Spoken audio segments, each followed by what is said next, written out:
Good morning, and I'm very happy to have you here within this very beautiful location within the Botanic Garden. I welcome you also on the behalf of the director of the Botanic Garden, who cannot be here today, but he wants to tell you welcome and to say that you're welcome to visit and to move around within the garden. So. And I am the director of the SInAPSi Center, so I want to start with the logo of the SInAPSi Center. I want to describe our center through the logo. We had this logo through a contest, and the contest was won by a university student, as far as I remember, an architecture student who designed the logo for us, and he was the winner of this contest. And the logo expresses a synthesis of the relationship between diversity and normality, and also the synapses connecting knowledge and experience. So our center is based on experience, on practice, and on knowledge, on the research, and define multiple paths towards inclusion. So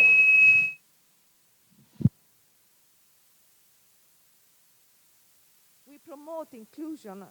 The name of our center is the Center for the Inclusive and for the active and participated inclusion of the students. So our main goal is inclusion, but inclusion means different things. Means inclusion of the students in condition of disability, of students with learning disorders, but also of students who feel discriminated for some reason within our context. So inclusion is a very broad concept, and we promote inclusion in a very broad way, as you will see. And the logo also recalls a volcano eruption, so the hope that diversity breaks through mental and physical barriers and opens the minds of everybody. So this is the meaning of our logo, the logo of our center. And hello. And as you can see, the center is our university is not a campus. We can say it's a diffused campus in the town and also outside the town. So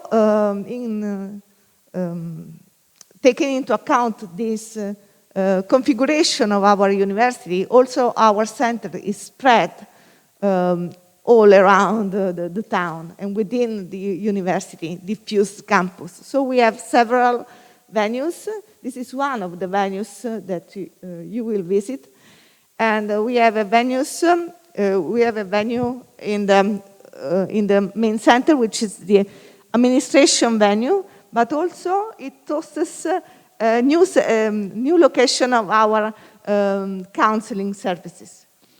And we have a location on the other part of the town where there is the science campus and the economy campus and the engineer campus, and it is in Agnano and in Monte Sant'Angelo. Monte Sant'Angelo, we have a campus for economics and scientific mathematics, scientific studies, and engineering. And we have a location here in Porta di Massa, which is connected to the humanities, the faculties of humanities. So the students of the humanities go there. And we have this place which is called the Factory, because and the name Factory has been invented by Maria Francesca Freda. She's there. And means that the place is the place where we invent things, where we produce new projects, and we engage also the town with our projects. So you will visit our factory. And as I told you, we address inclusion from different perspectives. So our center is articulated in different sections. A section which is dedicated to disability and learning disorders. So we support students in their learning career and the academic life with dedicated services. Our approach is an interdisciplinary approach. So we mixed the different competencies. We have psychological competencies, educational competencies, and bioengineering competencies, and technological competencies. So we mix our competencies to address the needs of the students. And we focus also on the academic success of all the students of the university. And so we provide support for their academic success in different ways, through workshops, group activities, individual counseling, different activities and services. We work on the success of the students, and we work on the discrimination and different needs of the students. For example, we now support the request of the students to have a new version of the alias careers for transgender students, and Paolo will tell something more about this. And we promote the employability of graduate students and also students who are finishing their process.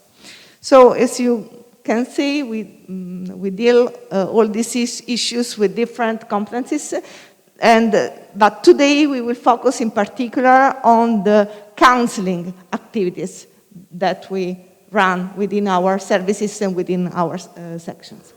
So welcome, and I hope you will enjoy this visit and the presentations.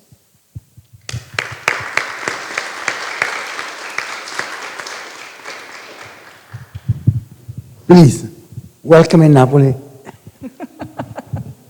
I'm going to give it back to you one day. First of all, thank you on behalf of Marymount University and the students who are here and our campus back. So we really appreciate and we thank you for the welcome, both on Monday at the university and now here. So it's quite an honor for you to put together such a large venue for us. In the States, we also are working and need more progress in the area of diversity and equity and inclusion, accommodations as well at the university level for our students, and mental health counseling.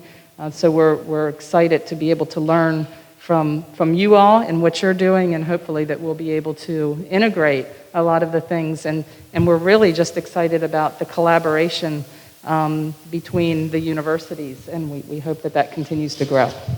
Thank you.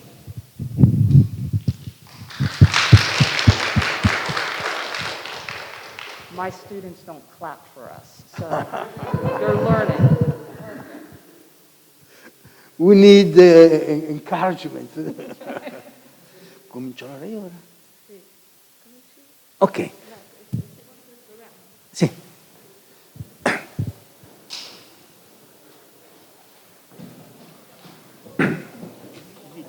Sì. As Maura told you, SINAPSi has 4 branches.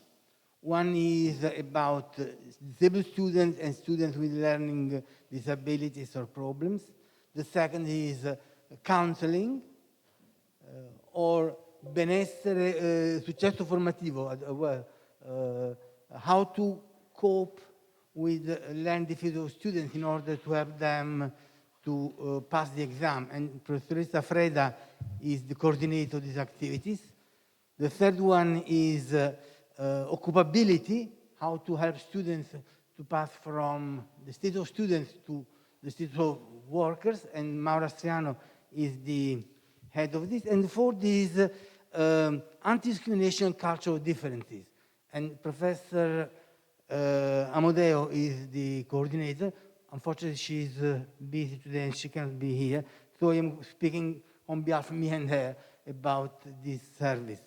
But before starting, I would like to show you a very small video, because this video expresses the position of the SINAPSi group about any kind of diversity, the position of depathologization, and all the challenges that this means. So we start with this video, how to be a girl, please. It's in American, so very easy for you.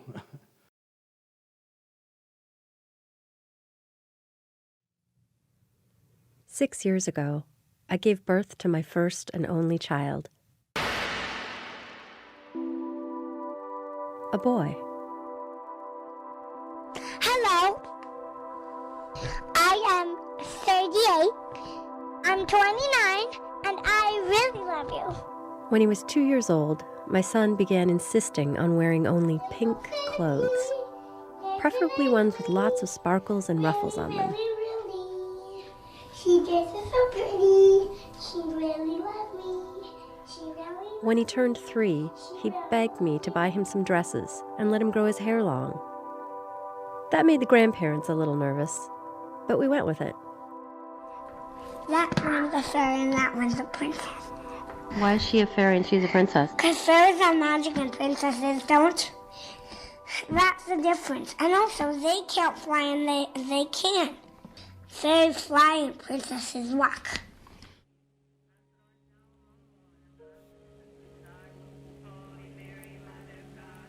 And then one day, in a conversation that I kind of knew was coming, but it still knocked the wind out of me, my child told me that he was actually a girl, not a boy. He looked me in the eyes and told me something had gone wrong in my tummy that made him come out as a boy instead of a girl. He wanted me to put him back. He begged me to put him back, to fix this mistake. He was 3 years old.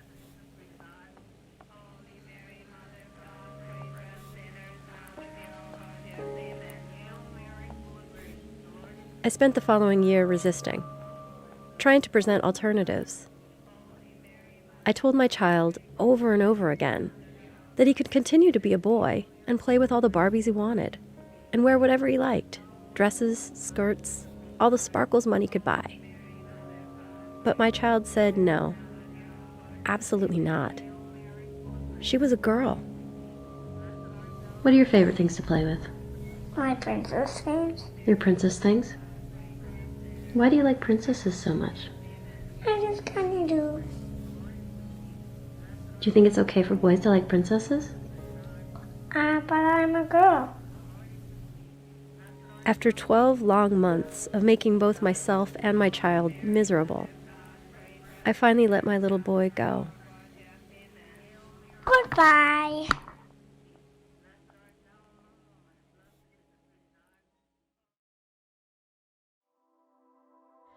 Hello. Now let's do it. Twinkle, twinkle, little star. We switched to female pronouns and told our family and friends that she was a girl now. Diamond in the sky. She wanted a new name, a girl name. At first, she picked Rainbow.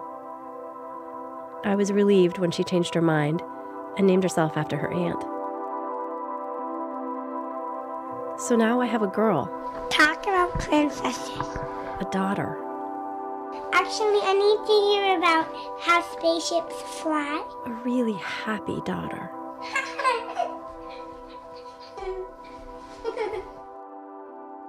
I adore my daughter.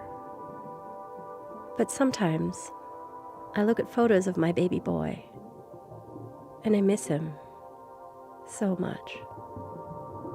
This probably sounds crazy, but sometimes I wonder where he is. It's like he was a dream I had one night. And then morning came, and I woke up, and he was gone. And now there's this little girl in his place, telling me that the boy was just a dream, just someone I imagined. As far as she is concerned, there never was a boy. Could you explain that to me one more time? What's the difference between you and Holly? She has a vagina and I have a penis. I'm a girl with a penis and she is a girl with a vagina. You're a girl with a penis and she's a girl with a vagina? Yes.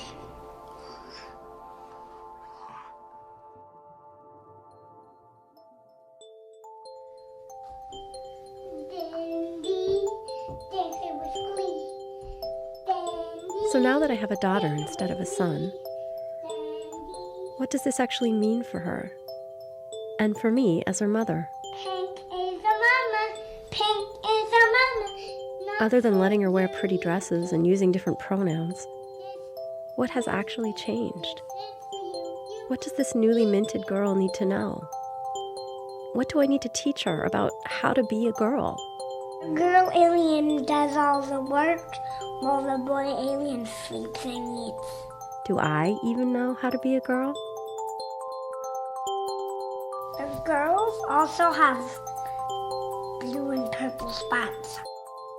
And if a girl can be a senator or an astronaut or a plumber, if a girl can wear pants and have short hair, if a girl can even have a penis, what is a girl anyway? Who gets to decide if you're a boy or girl? Me!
I started with this video because I think it's very useful in order to open our minds about the challenges of our days, about the problems of inclusion of this girl. What will happen when she will go to the school? Is the school prepared to let her feel a girl with a penis? What about bathroom?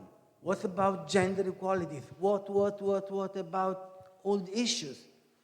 And of course, another question is how to teach her to be a girl, or how to teach a boy to be a boy nowadays. I mean, this is one of the challenge that the SInAPSi cope with in order to create a really inclusive context for all students, also for when she will go to university. When we speak about inclusion, we speak about processes aimed at changing the context in order to let people feel at home in any place. So it's not integration. We do not ask them to integrate, to change, in order to be accepted by the context. But how to change the context, how to change the culture in order to let people feel free to be themselves. Gay, lesbian, straight, cisgender, transgender, and so on. It's not easy because we still live in a binary world. And binary means either or. Sorry? Ok, scusami. Binary means either or. And we live in a world where the color of a rainbow should be accepted. So the title is Gender Variant and Psychological Well-Being of LGBT plus people at university. I wrote students in my program, but of course, you see, I am very lucky because someone prepared slides for me. And, but I think that they were right, because the well-being at Naples University is not only for students, but also for the personnel, for teaching staff and non-teaching staff. So I think that it's better as they wrote. So the first slide, please. And so education, context, and psychological well-being. Education represents a context of development, growth, and we need to let people feel fine in the university, and the climate should be always a climate of inclusion.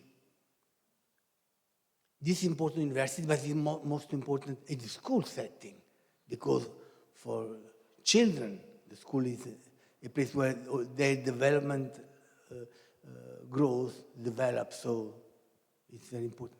Go on. And, the research shows that generally higher education institutions are hostile environments for gay students due to homophobia and heterosexism. Yeah, very heteronormative context, very genderist, sexist context, and we have to cope with this issue in order to change it. So when we speak about inclusion,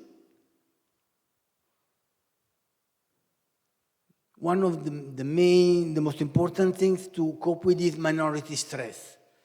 What is minority stress? Minority stress is very well explained in the video, where the mother said, for 1 year, I tried to change. It was a very painful news for me. I mean, the sight, when the mother was looking at her child, she was depressed. And child felt that it was not accepted. From that point of life of child starts all the problems linked to minority stress. To the stress linked to be part of a minority. And it's very stressful for a boy or for a girl not to be accepted as you would like to be accepted. It's very interesting when the girls say, who decides if you are a boy or girl? Me. Self-determination. And this is one of the most important things we have to cope with to let people feel well. And so one of the main objectives of university context is promoting gender equality and inclusion. And so we are working in order to create a more inclusive learning, teaching, and working environment. And these are the aims of our division, Anti-Discrimination. The objective of promoting the well-being and health of all those who belong to the academic community, so professors, students, tech administrative staff, etc., with a specific focus on fighting and preventing discrimination related to gender and sexual orientation. It's not easy, but possible. Because the new generation are more prepared to these new challenges. And of course, students, people, always put different questions. When I was a student, we could not at all speak about being gay, university, and so on. I mean, then I am 74 years old, so then homosexuality was considered a mental disorder. It was cured very well. They had very, very good cure. Electroshock, mental health hospitals, they could not live freely.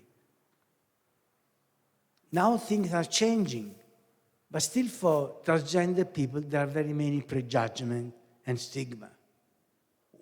We have a gender clinic at the Policlinico that you visited 2 days before. And we also take care of children and adolescents. When we say to a parent that the boy or girl is transgender, they say, oh, professor, gay yes, transgender no. because the stigma is still about sex working, at least in Italy. I don't know what's about the States. So it's a big issue. Let's go. So the objective, increasing awareness of students and staff, implementing a series of actions aimed at educating on issues related to sexual minorities, and reducing prejudice and verbal, psychological, and physical violence against women and gay, bisexual, transgender. We should put asexual now, because it's a new subjectivity that has to be accepted and recognized. Asexual student. And providing support. Okay. How? So these are some of our activities. Training, information, awareness raising activities. Psychological counseling, of course, with double L, because we are European, even if British left us, but we still use them. We should think about this. Counseling for organization, and also we have a university observatory on differences, and web communication and information. Web is very important and useful nowadays. Let's go on.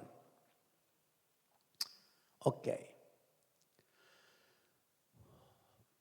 We do a lot of activities about this. The most of them are based upon counseling concepts, group discussion, place where students can express themselves, share experiences, and also have the possibility to meet gay people, transgender people, because one of the most important things is to let people know the otherness.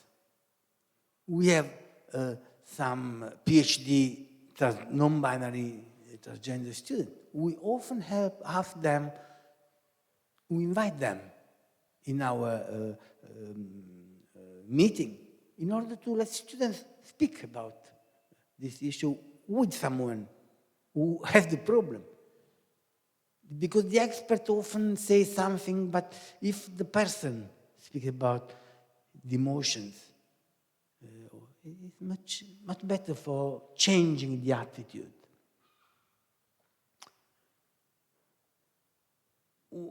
Also, we work a lot on the representative of student association in order to start an empowerment process, because then they can speak with the student of the association and try to let them change their attitudes. We are very proud that we call this Antenna Satellite project. It's a project, I don't know what thing is for satellite. Satellite, I mean, it's sort of, yes. And we're very proud because after one of our training group, an association of students, as Maura told before you, asked the director to change our rule about, we call it carrera alias, identity. I mean, a student transgender can ask to the university to be recognized with the name that is in line with the gender perceived, but still need a certificate of a medical doctor, a psychologist, and so on. The students understood that it was pathologizing, and so they asked the director to change the rule in order to offer to the students the possibility to self-determine themselves. They have just to say, I feel like that. I do not need any certificate, because we do not need any certificate to say that I am a man and I feel a man, or that you are a girl and you feel to be a girl. So why transgender students should take a medical or psychological certificate? And so the students are more developed than ourselves, and us, and we hope that the director will accept. It's not yet, but Maura is supporting this initiative as director of SINAPSi. Let's go on. Information, yes. And we do a lot of initiatives on Gay Pride Day, on the Transgender Day of Remembrance for Transgender people, and so on. And for us, this is very important because we think that the association should feel the university near to them. So, and last year for the Gay Pride, it was very problematic for the pandemic, but it was a big meeting, and there were very, very, very many young students who were very happy when they saw a representative university among them, because this means that they are students, not gay students. And this let them feel included in the context. Web and information. So we have a site, www.bullyinghomofobico.it, and so on. Those are aimed at general population and student population.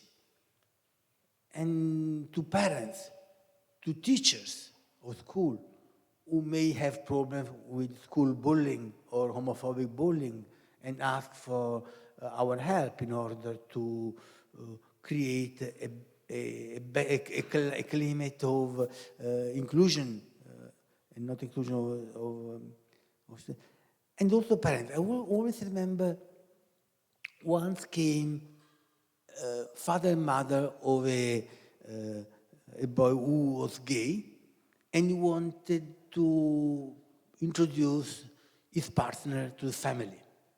They lived in a small village near Naples. They were undercultured. They could not speak Italian, they speak dialect or our Neapolitan language. And when the mother came, she was weeping and said, "Oh, professor, I do not understand anything. Before I went with the girls, now he goes with boys. Is male or female?" Of course, this is one of the stigma. If you are gay, you are no more a man, but from some people you are considered as a female. Because one of the big stigma in our society is the feminization of man. Man should be strong. Don't cry, you are a man. And if you say to a boy, don't cry, don't be like a girl, beside his friends, you are insulting him. If you say to a girl, don't play for football, be more feminine, you are not insulting her, because the stigmatization is about feminization of men. Okay, the father say, "Oh, what's horrible, they want to kiss." Let's explain the father this, but they were not prepared. And as a counselor, I understood that they needed a space of mediation. And so I invited them to come with their son. The son came, he was about 180 centimeters high, long beard, he was a soldier. I told him, I can do nothing. No, you have to cure him, I cannot. You have to. I cannot, because if I would do anything, you should go and to the register of psychologists and say that I'm doing this, and they would cancel me, because in Italy it's forbidden for psychologists to do any reparative therapy, because you cannot change attitude of gay or transgender people. And we spoke about this. After a few minutes, the mother said, "Yes, I understand. Nothing can be done." I told her, "Yes, but why you say this?" "Because, Professor, this is only a problem of feeling, of emotion, of love." So you see how important it is through our website to offer the possibility to people to come and ask for help. And the scientific research showed us that the best thing to change attitude and to prevent stigma is culture. For that lady, it was useful to speak with an expert who could say very easy thing who was able, I would say, to counsel her, using counseling in a very ample, widespread meaning, and let them understand that her son was her son. And she understood that she had only to love him, because it was problem of love. Okay. Then we have the Observatory of Differences, a sort of to develop good practice in the field of education and training, and promoting nation and cross-nation network agreements aimed at research, development and implementation of innovative methods and practice to promote inclusive education and common values. I mean, this is for us a very important issue. And then, of course, psychological counseling. Torna indietro un attimo.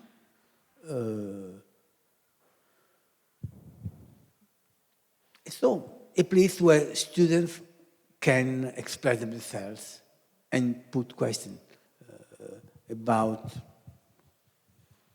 if they feel discriminated and so on. Let's go further. And we also have very many links with association. AGEDO is Association of Parents of Gay and Lesbian Girls. Group meeting AGEDO, Association of Parents, and then psychological counseling for transgender, gender-non-conforming people, and psychological counseling for lesbian and bisexual. And among our personnel, we have also a transgender girl who help us to be in touch with transgender students, so they feel that they can speak with someone who will understand them. And for us, it's very important, the presence of a transgender person, because also for parents who say that transgender at university is helpful in order to see that transgender means being transgender, nothing more than that. And transgender can become an historian, an architect, a psychologist, and we have many transgender students among ours. Let's go further. Yes, so this is about transgender.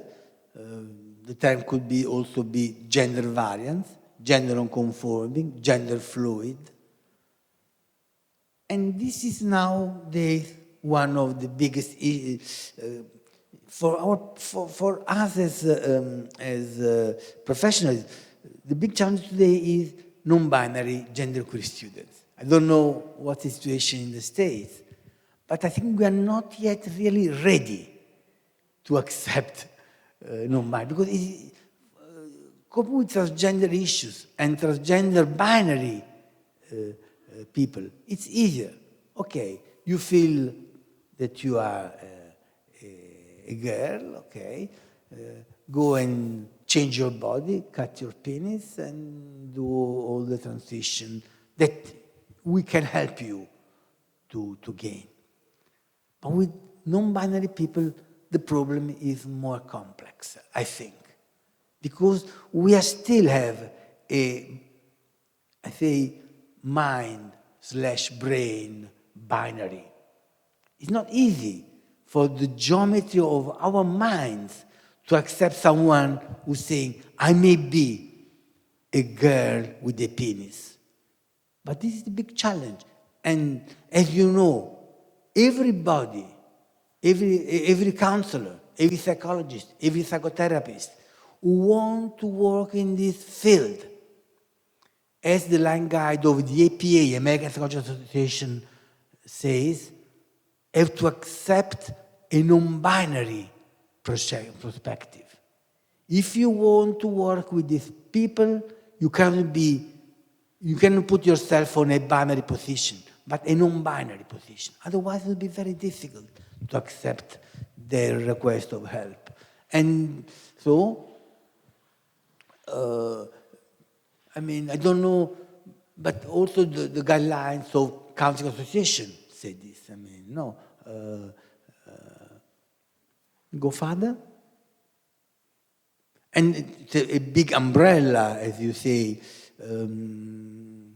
non-binary, gender, gender fluid, polygender, drag king, drag queen, and two spirits. It was very interesting. Facebook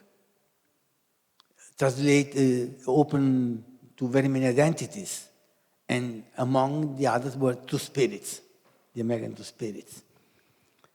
When they had to translate it into Italian, it was difficult translating counseling in Italian, so two spirits. And they found this solution, Femminelli. I don't know if you've ever heard about Femminelli. Femminello is a Neapolitan word that describes the subjectivity, transgender. Because in Naples has been always a very inclusive city. And since the last 2,000 years, we have accepted people who did not feel to be men, even if they have a man body, but felt to be human. And they're called Femminelli. Because when we speak about this issue, we have also remember that when we speak about sexual identity, we speak about at least 4 factors: body, brain, hormones, genitals, but it's not enough to describe a person for sexual identity, because we know that intersex people have body different from the chromosomes, for instance. No? Then we have gender identity. How do I feel to be a man or a boy? Then we have gender expression. What do I do to confirm to myself and to the other people that I feel, and I not am, I feel to be man or woman? And then we have sexual orientation. The 4th factor are needed to express the sexual identity of a person. And going to the end of my discussion, when some parents ask me, I don't know, is it my fault? Mother say, why my son is gay? Why my girl is transgender? Can you say me why? I say, I don't know. You don't know? No, because it's very complex. But I say, can you prepare pizza? You say, pizza? What I mean? Yes. Let's try to prepare a pizza together. When we have to prepare pizza, we need different kind of flour. White, yellow, rice, and so on. And from the flour, the pizza is different. Flour wheat. No? Wheat, yeah. Then we need, I don't know, lievito, something to grow up. And lievito is different. Then we need the man who prepare pizzaiolo, and the hand of pizzaiolo is different. And then we need all the condiments, tomato and mozzarella and so on. And then with the oven. And if it is electric oven, gas oven, or wooden oven, you have different pizzas. So you see how many ingredients you need to prepare pizza. The same for every one of ourselves. We are the product of the strict and complex interaction of nature, culture, and casualty. So we cannot really know why I feel a man, why she feels a woman, or why my student feels transgender. And we have to accept this. And we have to accept that from the scientific point of view, we know enough about brain, but still about mind, we know very little.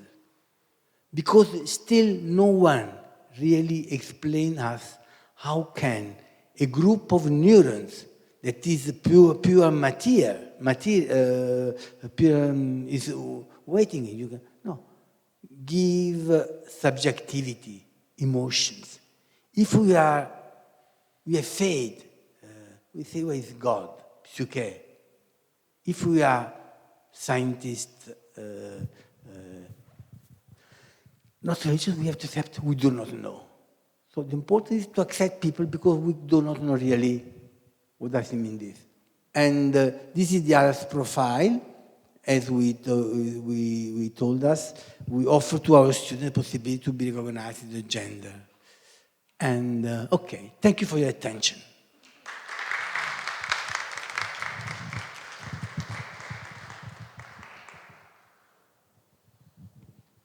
I think it would be useful if there are any questions to put after every intervention, because they are very different. So we can have only 5 minutes for question. Is there any question? Thank you. What sort of training do you provide for your psychotherapy students? Sorry.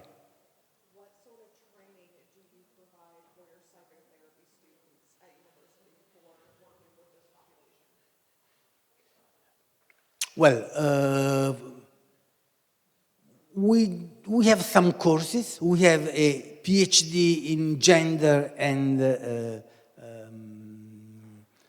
mind. And we have some special courses, not for psychotherapists, for psychologists o clinical psychologists, because professor chiedeva se abbiamo dei corsi speciali per promuovere cultura in questi ambiti nel nostro corso di laurea in psicologia. Io ho spiegato che non è per psicoterapeuti ma per psicologi. Penso che sono... I used to teach in the medical faculty. Professor Freda is the one in charge.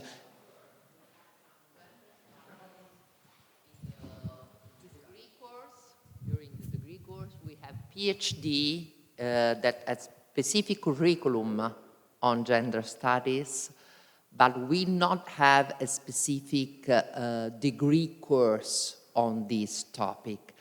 And we don't have training for psychotherapists at the university, because in Italy, to be a psychotherapist, you need a specific degree after the academic period.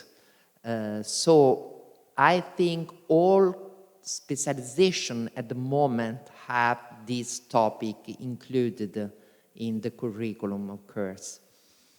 Just to know how to speak, for example, and how to include when you speak with an adolescent, for example, how to be inclusive in your language.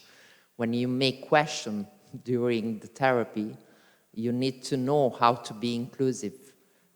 So, this kind. And of course, we organize also very many courses for medical doctors and for psychologists in collaboration with the Register of Medical Doctors and the Register of Psychologists, because in the past there was no attention to these issues. The attention is raised in the last 5-10 years, I would say. Okay, is there another question? What about your counseling courses? Do you take attention on this issue?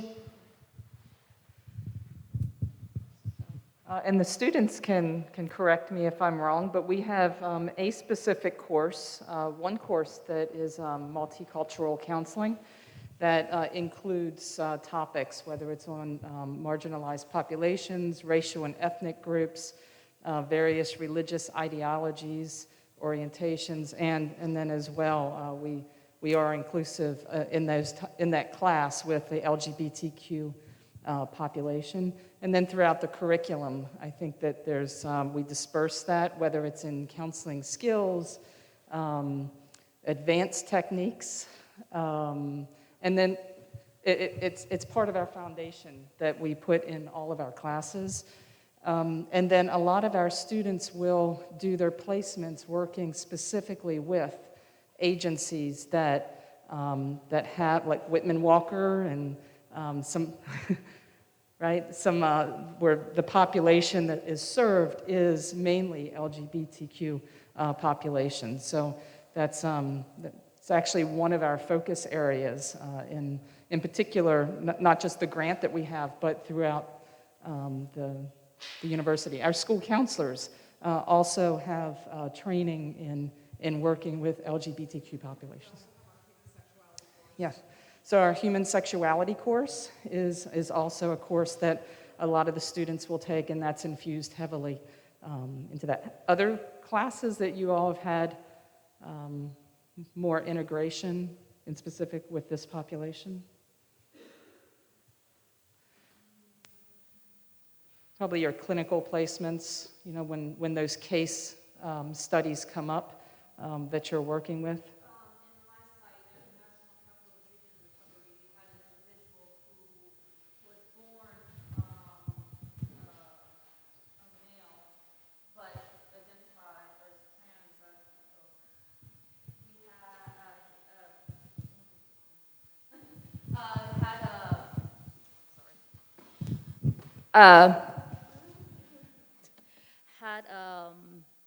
Was born a male, but she identified it as trans woman, but because she still had her male organs, she could not be sent to the female residential center.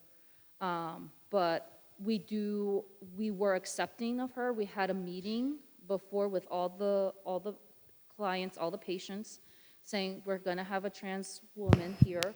It's important that we respect her recovery, and just be supportive and inclusive. Recovering in substance use, yes. So there were some were like confused, some did not like it, but the majority, was that me?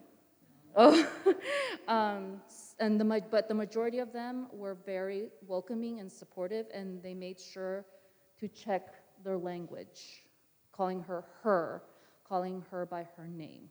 So, yeah.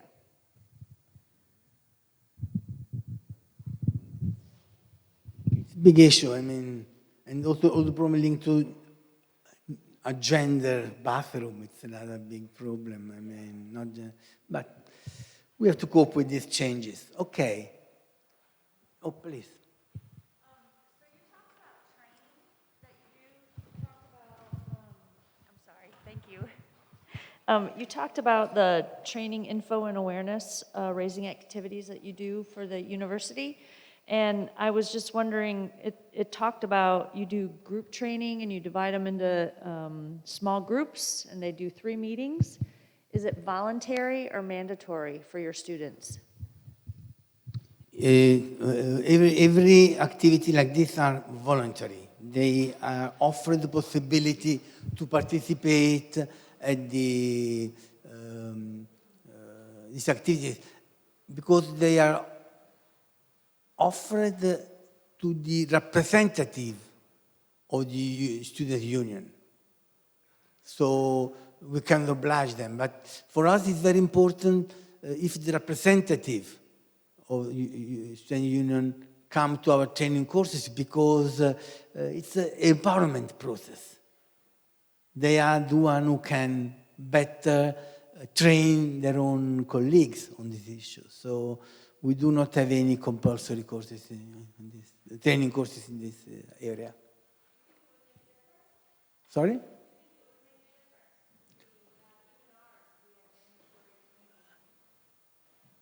I think it would be better if it would be compulsory. I think it would be much better. But I mean, I think that courses of Professor Fred and courses of Professor Amodeo are aimed at offering information about the issues. And that's very important. This has changed a lot. If you start speaking, doing your own lectures about these issues. Okay, thank you for your attention. Who's next?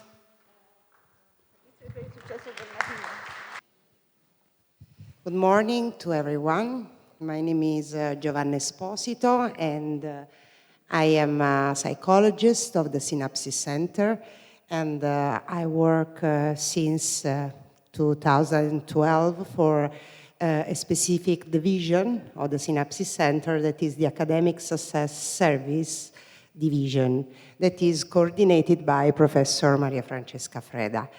And today I will introduce you the main objectives and main services offered by this division, And then my colleague Maddalena Ligozzi will present to you one of these services, that is the individual counseling for university students.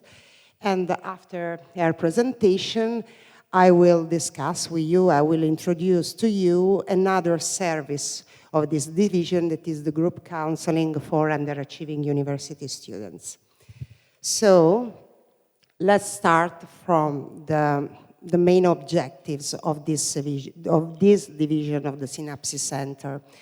The main objective, consistently with the other section of the SInAPSi Center, is to promote psychological well-being at university for university students and offering psychological support to those students who are experience many difficulties during their academic path. So our service are addressed at a broad category of students which may encounter some difficulties, challenges, and obstacles. For example, there can be students who have some difficulties in managing emotions or in managing time at university, or they can present personal difficulties, or they can have problems with their academic performance. So they are underachieving students who need a support to improve their academic performance.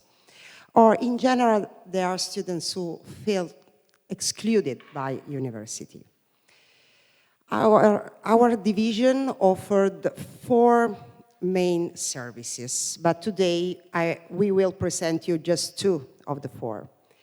The first one, that will be introduced after by my colleague, is the individual psychological counseling for university students. Then we have a group counseling addressed at underachieving university student, that is the narrative mediation path. Then we have a broad category of services that are made up of experiential workshop for the promotion of psychological well-being at university. So they are workshops on different topics, for example, managing strong emotions or managing time, etc.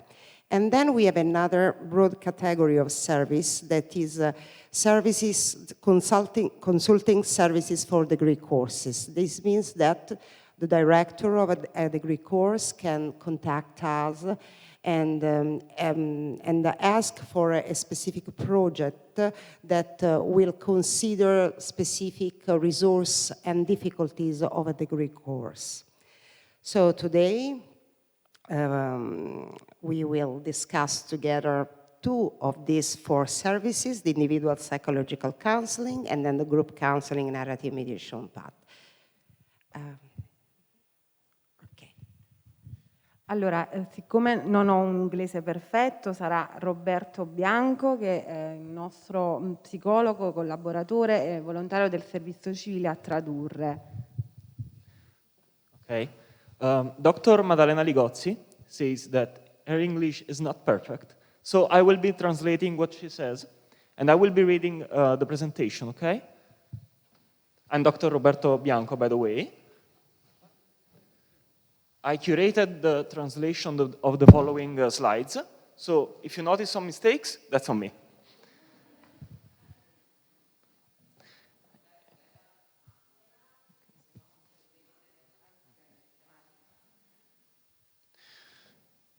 Individual psychological counseling for university students.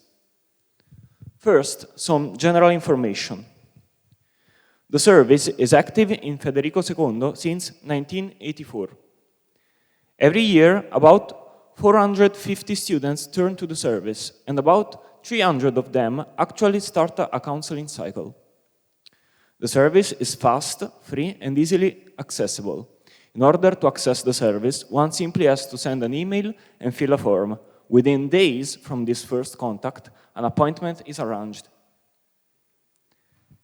The counseling cycle consists of a total of 4 sessions, once per week, each of the duration of 45 minutes.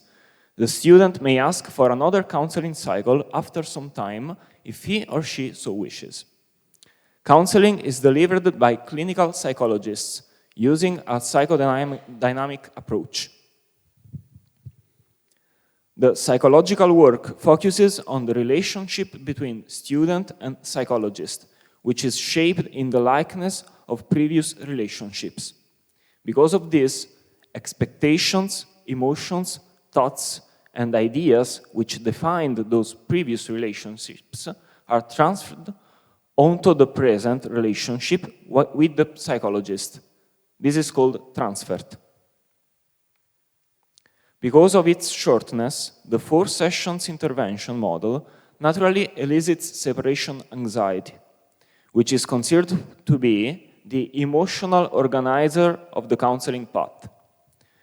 The limited time available brings the students to face unresolved conflicts regarding experiences of separation and independence, which are typical of this age. This allows to work on the feelings related to these experiences in an attempt to make sense of them and to acknowledge their inner conflicts linked to them. So, there are 3 focuses of psychological work. The first one is to think about the possible links between the students' relational dynamics outside the university context and the difficulties that the students may experience in regard to their studies and their academic environment. Working on this allows the student to acquire new perspectives about personal matters, which in turn help them to master their academic path. Support the students through difficult times, moments of crisis, or turning points.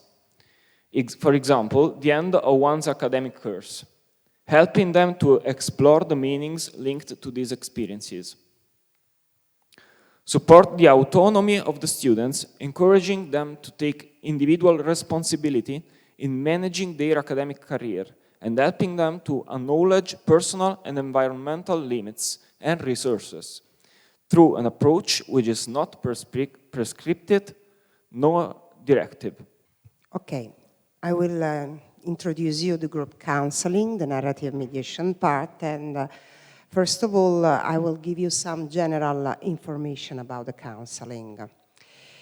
The group counseling, named narrative mediation path, we will see after why this name, is active since 2012, and it was initially developed for the aims of an European project, the Install project, that means Innovative Solutions to Acquire Learning to Learn, that was financed by the European Commission, and SInAPSi Center was the leading partner of this European project, together with other 3 European universities. So we developed this group counseling for the aims of the European project, and we continue to offer to students, to our students, this service after the end of the European project. And in fact, the service is still active in the other 3 European universities that participated in the European project and that are located in Spain, Denmark, and Romania. The group counseling of the SInAPSi Center is a manualized intervention. So we have published the theoretical background, the method, the techniques that we use during the counseling, and we have published in this book that you can free download.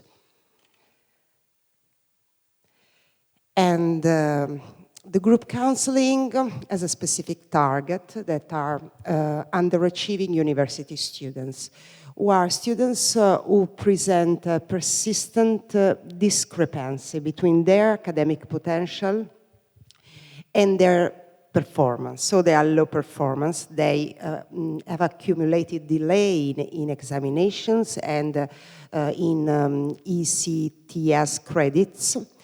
And so they are students that, as we know according to the literature, are very at a high risk of dropout and be excluded from university. And each year, about 80 underachieving students participate in our group counseling.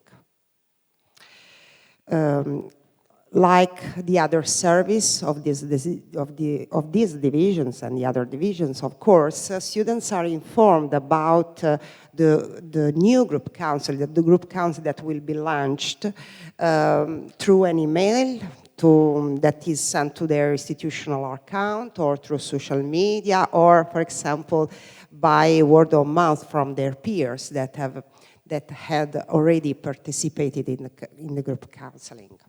And they send us an email to a specific email address to book their participation. Due to the COVID-19 pandemic, we have to change our way of offering these services to students. So we started to provide to students the online group counseling, and last year it was the only way to conduct this counseling via Microsoft Teams. Today, we give to students the opportunity to choose. And so when they send us an email, they say if they want to participate in the face-to-face NMP or to the online NP. And about once a month, we launch 2 online and 1 face NMPs. The NMPs, so the group counseling narrative mediation path, consists in 9 weekly sessions with a small group of students from 5 to 10. And each session lasts about 2 hours. The main objective of this group counseling is, of course, to allow students to improve their academic performance. And in order to improve their academic performance, the counseling has 3 main objectives in some way. The first is to improve, to promote the reflective competence of mentalization. Very shortly, this is a competence that may allow students to reflect on how their emotions, thoughts, desires, needs have an influence and impact on their behaviors. So during the counseling, we try to help students in reflecting on how their dysfunctional behaviors at university are influenced by their mental states. And of course, consistently with the objectives of the entire division, another objective is promoting psychological well-being and student engagement. So the level of involvement, commitment, investment of the students in the academic path. We can structure the counseling into 4 main phases. At the beginning of the counseling, we have a pre-test evaluation. So we administer to the students some tools, some measures to evaluate their academic engagement, reflective competence, academic performance, and psychological well-being. Then the group counseling starts, and at the end of the counseling of the 9th session, we administer to the students the same questionnaires, tools we had administered during the pre-test phase.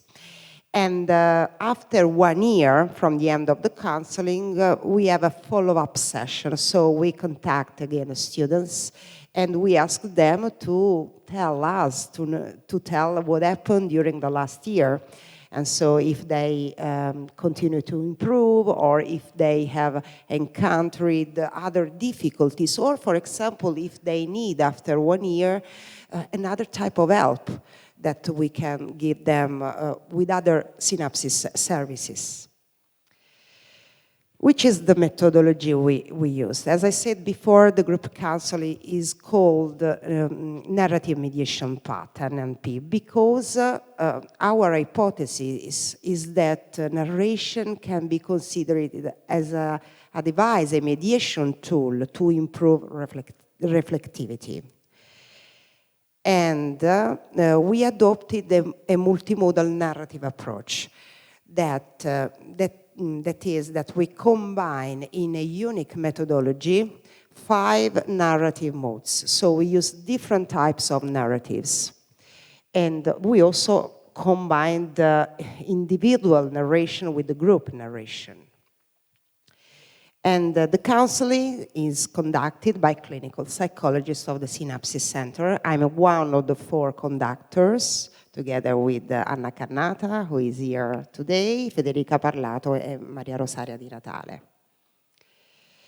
So we can see now more in detail which are the narrative modes of our counseling. The first narrative mode is called Metaphorical Mode, and relates to the first and the second session of the counseling. During this mode, we give to the students a list of proverbs and mottos. This is an example. Yes, we can, you know, this motto, or Mission Impossible, for example. And students are asked to choose one proverb or one motto that, from their perspective, better represent their university experience. So these 2 first sessions are an occasion to start to work to how these representation of the formative selves are related to specific mental states of students. Then we have the iconographic mode that relates to the 3rd and the 4th session. And during this mode, we give to the students 6 vignettes that represent 6 typical university situations. For example, the enrollment at university, the study at home, an oral examination, a written examination, or an informal moment at university. And students here are asked to choose one character in each vignette, to write a balloon, and to write inside the balloon the thoughts and feelings of the character they have chosen. And so during these modes, we start to work with students to reflecting on the university experience, but at the diachronic level. So how the students have encountered difficulties and how they can reflect on the different moments of their university experience. Then there is the writing mode. So we change type of narration. It relates to the 5th and 6th session. And during this mode, we give to the students 3 narrative segments. So we ask them to write this time, and to write at first a low point of their university experience, then an high point, and then a decisional turning point. So during these modes, we work on how specific mental states are related to specific behaviors acted by students in the past, and also to their ability to take decision, for example, thanks to the decisional turning point. The 6th, 7th session is dedicated to the bodily mode. So students now are asked to narrate about their university experience using their bodies. We ask them to create a group sculpture that represents the university future of students. So each student is asked to be a part of this sculpture. This is an example of a group that I conducted some years ago who represent university future as upstairs.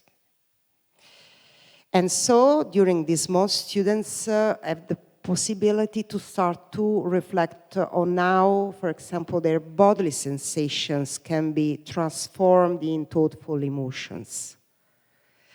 The last mode is the agency mode. We introduced this mode 2 or 3 years after the beginning of the group counseling, because it is a mode where we try to translate in some way the reflective competencies that we work on before into strategic action. So during this plan, students are asked to fill in an action plan.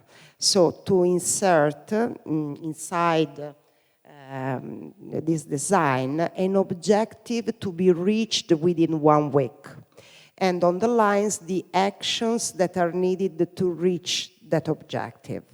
So we do this work at the 8th session. So at the 9th session, students are invited to tell us if they reach the objective, how they reach, which actions has been performed, which action they could not perform, and for which reasons, of course. And during each session, regardless of the narrative mode, we use the same methodological sequence that can be summarized as follows. So we give to the students the narrative parts, then each student is invited to narrate about one's own university experience, so he is involved in the narrative construction of the experience. Then we activated a group meta-discourse on the narratives of each student, and then we return to the individual, giving the students the possibility to reconstruct the university experience due to the process, to the process of meaning co-construction activated in the previous phase. Of course, this is a group counseling, so narration is an important device to promote reflexivity, but we also believe that the group is, the narrative group is an important device to enhance the reflexive competence of mentalization that can be developed only through relationships. So the group offers the opportunity to replicate in some way the developmental context in which reflexivity, mentalization is normally acquired. And this is because, of course, each member of the group is a sort of mirror, no, for the other experience. Now I will go more inside the counseling, so I would like to present you some narratives that were told by some students, and I choose to present the narratives produced during just one mode. Of course, I have not enough time to tell you what happens during the entire counseling. And after that, I will present you some findings relating to the evaluation of the effectiveness of our counseling, group counseling. So, as I said before, the iconographic mode is the mode where we work on reflecting on different university situation, different experience of students, asking students to choose a character into the vignette. And during this mode, of course, the conductor may use different techniques. One of these, for example, is to focus on the role of the character that has been chosen by the student, if it is isolated, if he is at the center of the scene, for example. No? Is a way to start to work with the students. Or, for example, we usually ask the students to read what they said, what they wrote in the 6 vignettes, creating a sort of story of that hypothetical character that has chosen, that give us the possibility to reflect on the entire academic path of the students. And these are the vignettes, the enrollment at university. We saw one before, the study at home. This is the class. And as you can see, we have made some adaptation to the vignettes after pandemics, because at the beginning there was a face-to-face class. But now we have inserted the possibility to participate to the lesson from home. An informal moment at the university, and an oral examination at the universities. Okay, this is just an example on what a student said some years ago during a counseling I conducted, and I would like to present you because it's an example on how from the vignette it's possible to activate some process of meaning construction, and how then the member of the group can enhance the process of meaning construction. For example, one student commenting on the third cartoon, on the third vignettes, that is the study at home, said, the third cartoon represents the situation I hate the most. That is when I am at home with a textbook. I wrote in the balloon, it bores me too much, I want to go out. Then the student continued by saying, I cannot study at home, and above all, I cannot study alone. The truth is that I can't stand being alone. I need someone to keep me company, a friend, television, even my dog. I'm terrified at the idea of being alone. So starting from what he wrote in the vignette, then the student continued to elaborate on his sense of solitude. Then he continued to say, the fourth cartoon, that is the informal moment at university, however, is my favorite. I choose the girl at the center of the scene, and she said, get up, guys, let's go for a coffee. Nevertheless, when the students narrated about the fourth cartoon, she seemed very sad. So another student noted the contradiction between her words and the way she narrated this, and said, from the way you say it, however, it seems that you are unhappy even in the corridors. And so the first students owns this feedback by the other group member and say, well, honestly, I do nothing besides asking routine questions, like what are you studying, or which question is professor asking. Actually, I don't have any friends. I'm not really interested in their answers. The question I ask have the only purpose to keep in touch with people. I think that the fear of being alone, so now the students started to reflect a lot about the reasons of our delay at university. I think that the fear of being alone has led me to try to be in touch with everyone by asking vague and routine questions.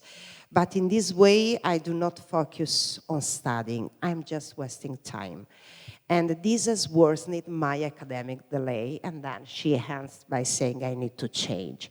So just an example to share how from the vignette we can work on constructive meaning together.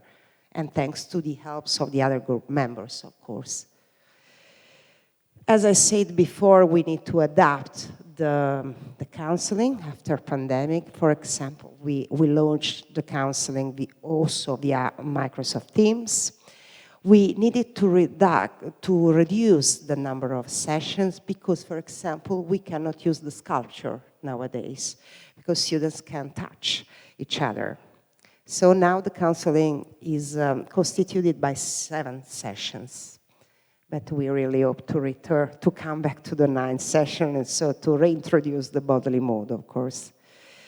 And as I said, and we have adapted some vignettes because they were not in line with the times, of course. Now, just to conclude, I would like to share with you some findings related to the effectiveness of our NMP counseling. As I said before, we evaluate the counseling, so we try to understand if the students, after the participation in the counseling, improved in terms of academic performance, reflective functioning, academic engagement, and psychological well-being. These are the evaluations tools we use, we administer. This is the list of our tools that are all validated in Italian. And now I present just some histograms on the efficacy of 9 groups that was conducted 2 years ago only in the face-to-face NMP, and the online NMP that was the counseling we conducted, we offered to students last year during the lockdowns. As you said, as you see, sorry, there is an improvement of the academic performance after the counseling, and there is a significant difference from the pre to the post-test phase. So students could make more examination after the counseling. This is both in the online and the face-to-face MP. So you will see that the findings are very similar. Regarding reflective functioning, again, the lines increase, so there is an increase of the reflective functioning after the counseling. And regarding psychological well-being index, we have again a statistical improvement, significant statistical improvement of the psychological well-being index. You will note that the psychological well-being index in the online NMP is a little bit lower than the face-to-face NP. But in any case, there is an improvement. And finally, regarding the academic engagement, again, there is an improvement in the level of investment, commitment of students and university paths. So, conclude by concluding, we are quite satisfied of our findings about the effectiveness of our counseling, and also based on this satisfaction, we would like to continue to provide this counseling to students. Okay, thank you.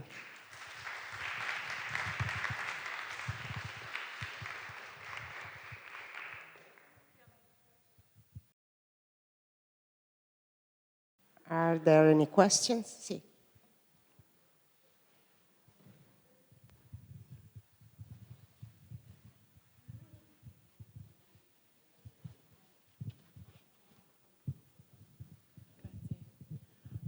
Hi, thank you. This seems like a really wonderful model for self-exploration for students. So my question is, are there group counseling options available for students who are not struggling academically? Sorry. Are there group counseling opportunities available for students who are not struggling academically?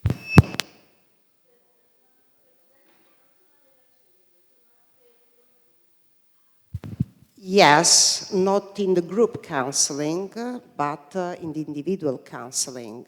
So if you are not underachieving, you are asking if you are not underachieving, if you are not problem delay in the academic performance, yes, you can ask for a group counseling, but for the individual counseling, in some cases, we have also welcomed university students that have not a great delay in examination, and we have welcomed them, but they were in any way unsatisfied of their academic path. But these are exceptions because generally the counseling is for students who have accumulated delay making examinations. Thank you.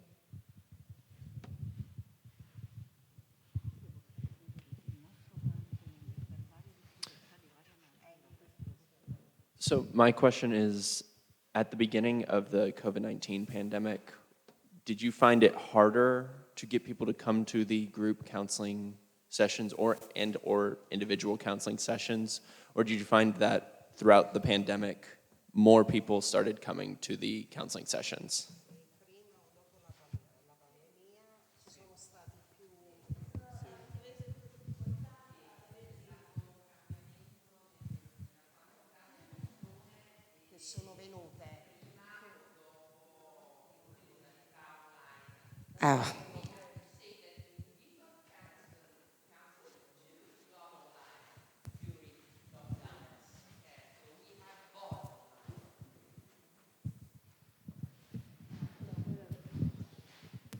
Yes, there was a difference.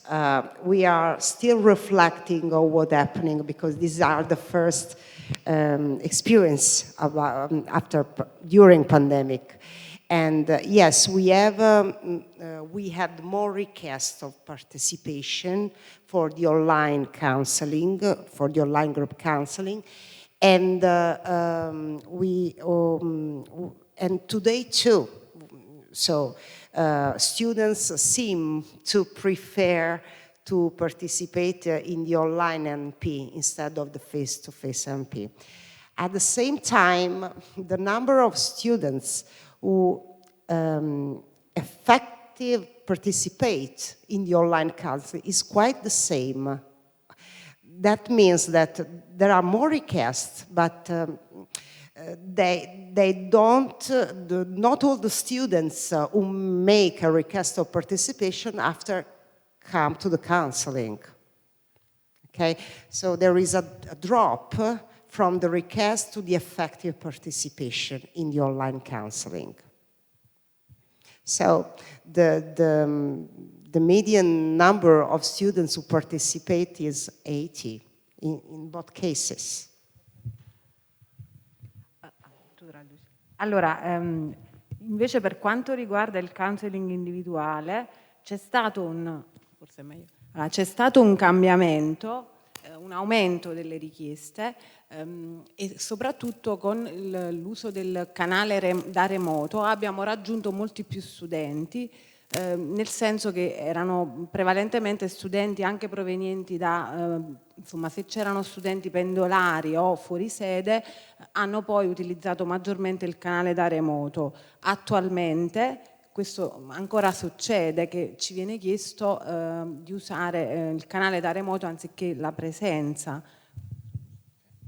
About the individual counseling, with the pandemics, the number of requests went high, and by offering counseling online, the service was able to reach students which couldn't come to a face-to-face counseling because they were too far away from the location of the university. And so this counseling is still offered nowadays in an online mode in order to help these students which couldn't use the service otherwise. It also is addressed to Erasmus students, so foreign students that want to have a counseling in a language. Per esempio gli studenti italiani all'estero è capitato che ci abbiano chiesto di fare un counseling da remoto e prima della pandemia noi questo servizio non lo offrivamo, ma solo grazie alla pandemia, all'utilizzo, cioè diciamo così, al fatto che i servizi sono diventati anche da remoto, abbiamo potuto offrire il counseling individuale a studenti che stavano facendo l'Erasmus in vari paesi del mondo. Okay, about before the pandemics, Italian students who went abroad, okay, to study abroad, they couldn't use the service, the counseling service online because it was not active. So before the pandemics, an Italian student that wanted to have counseling couldn't be helped. But now that the service is active in an online mode, we are also able to help those students which are abroad and ask for counseling.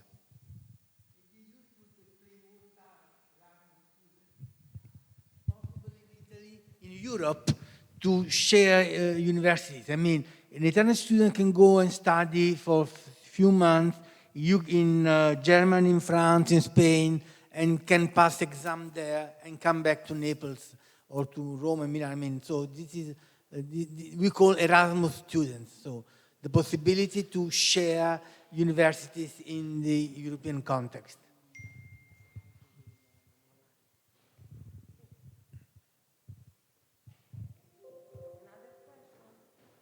Any more questions? I think it was the first presentation, you guys mentioned students with specific, in the first presentation you mentioned students with specific learning disabilities. How do you advocate, how are careers more difficult to advocate for that population? Oh, I'm advanced, sorry. Sorry.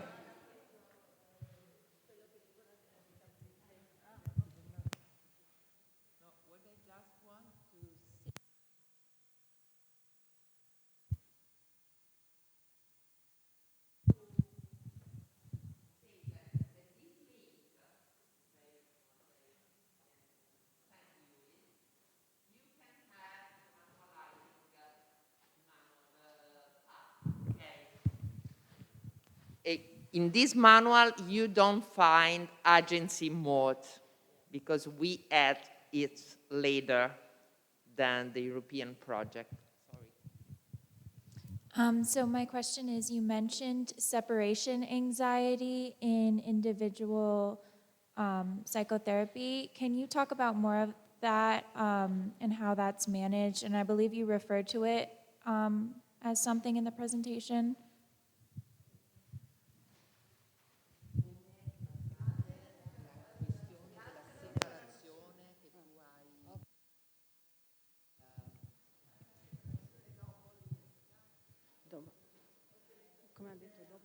Abbiamo menzionato l'ansia da separazione. Come è trattata l'ansia da separazione durante il counseling?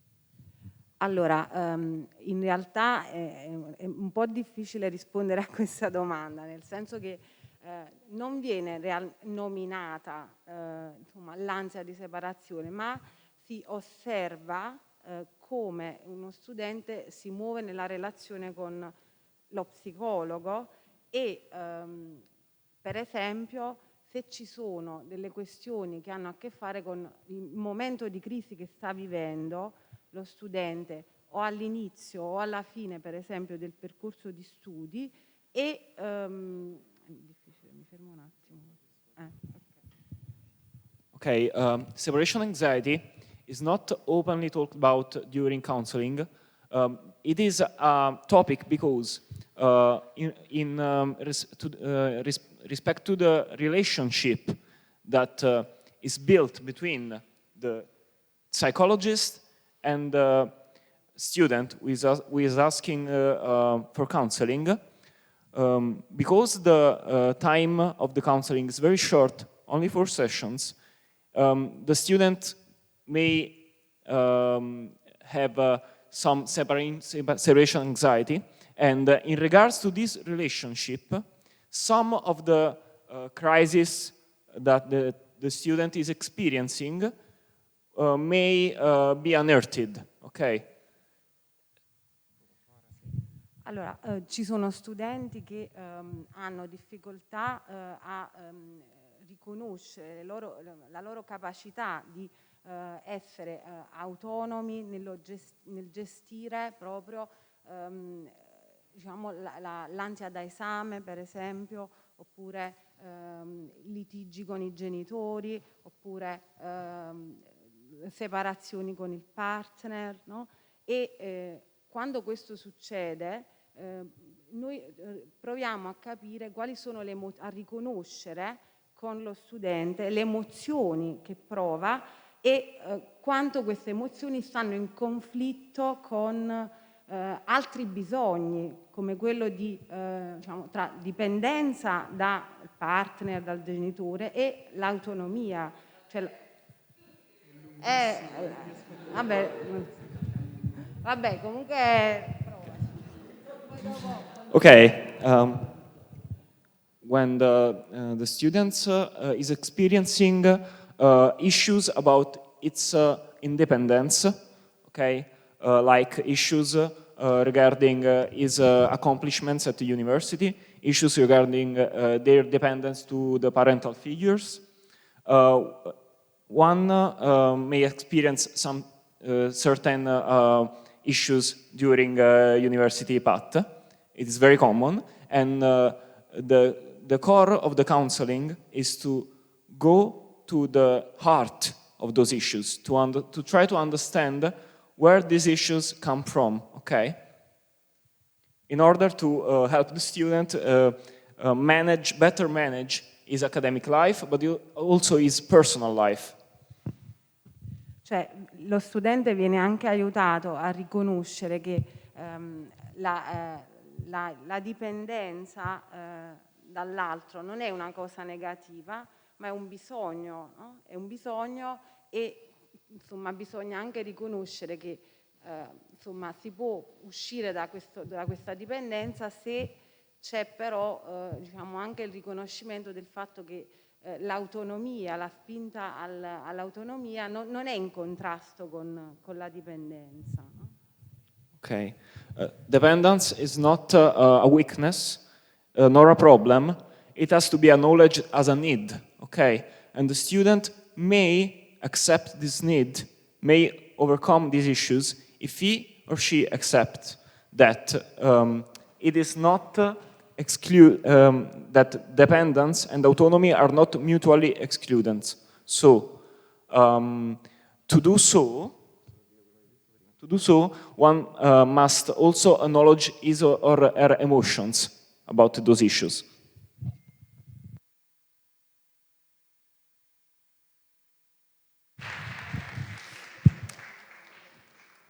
When we had to decide how many sessions we had to offer to the students, I mean, speaking about 30 years ago, we had very many problems. Why did we choose 4 sessions? Or we would better say up to 4 sessions, because the students are offered up to, with the possibility of also have a follow-up, because they can also ask a follow-up. Because the anxiety of separation is not only regarding the student, but also the counselor. Because very often, I remember some students Maddalena had with very many problems, and you know that 4 sessions are not enough, or might not be enough. But we are not a service who's sending all students to psychotherapy, because we think that counseling, short intervention should be enough to help students in a moment of the stress. And so when we thought about 4 sessions, we thought about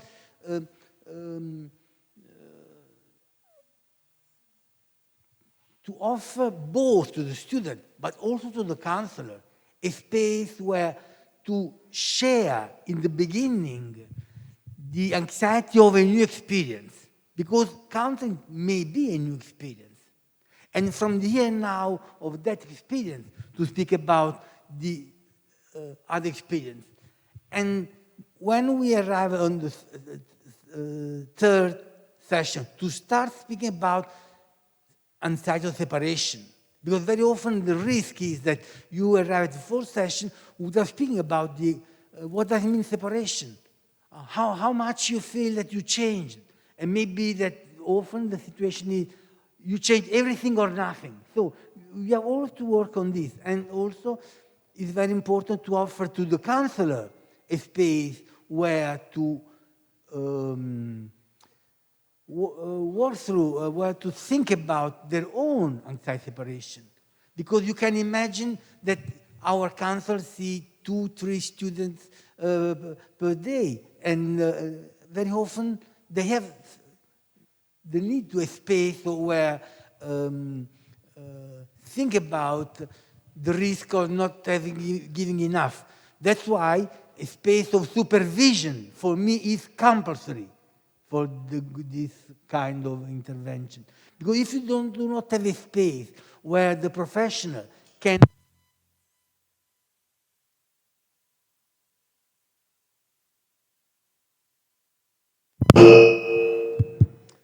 So when we speak about anxiety separation, and of course, you remember that the day before yesterday, we told you that all students are not sent. We need students who ask for help. This means that we need students who have enough strong ego with whom we can make I would say, diagnostic more than therapeutic alliance. Because counseling the space, sort of, and the differences between assessment and counseling is very complex because it depends on the attitude of the counselor.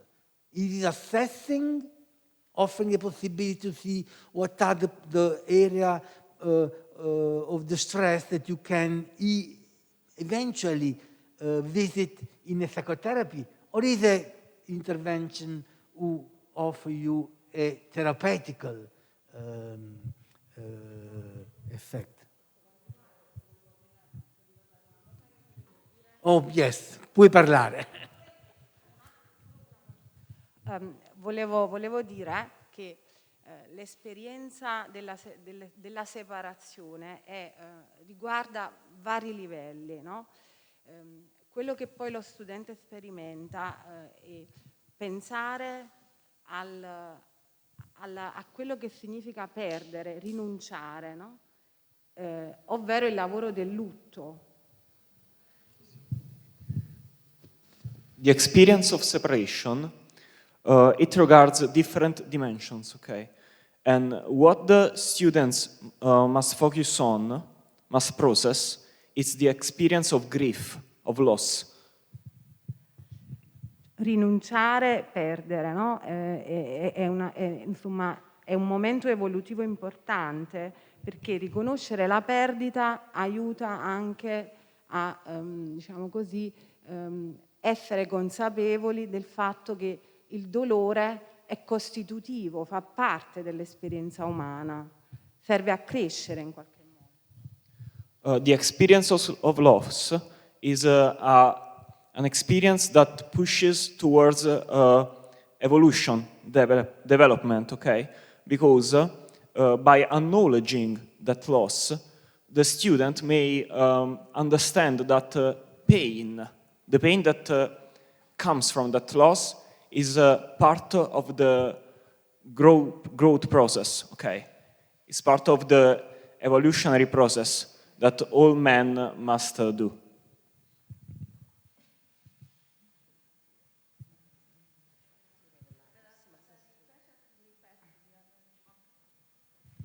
Thank you.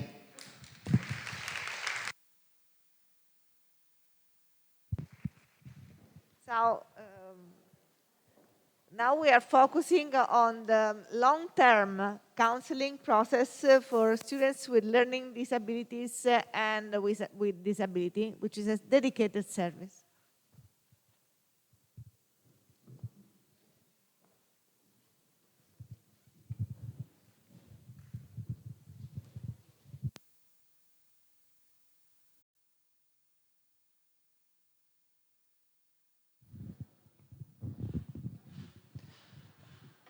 Buongiorno, benvenuti a Napoli e grazie per averci dato l'occasione di potervi presentare i nostri servizi di counseling.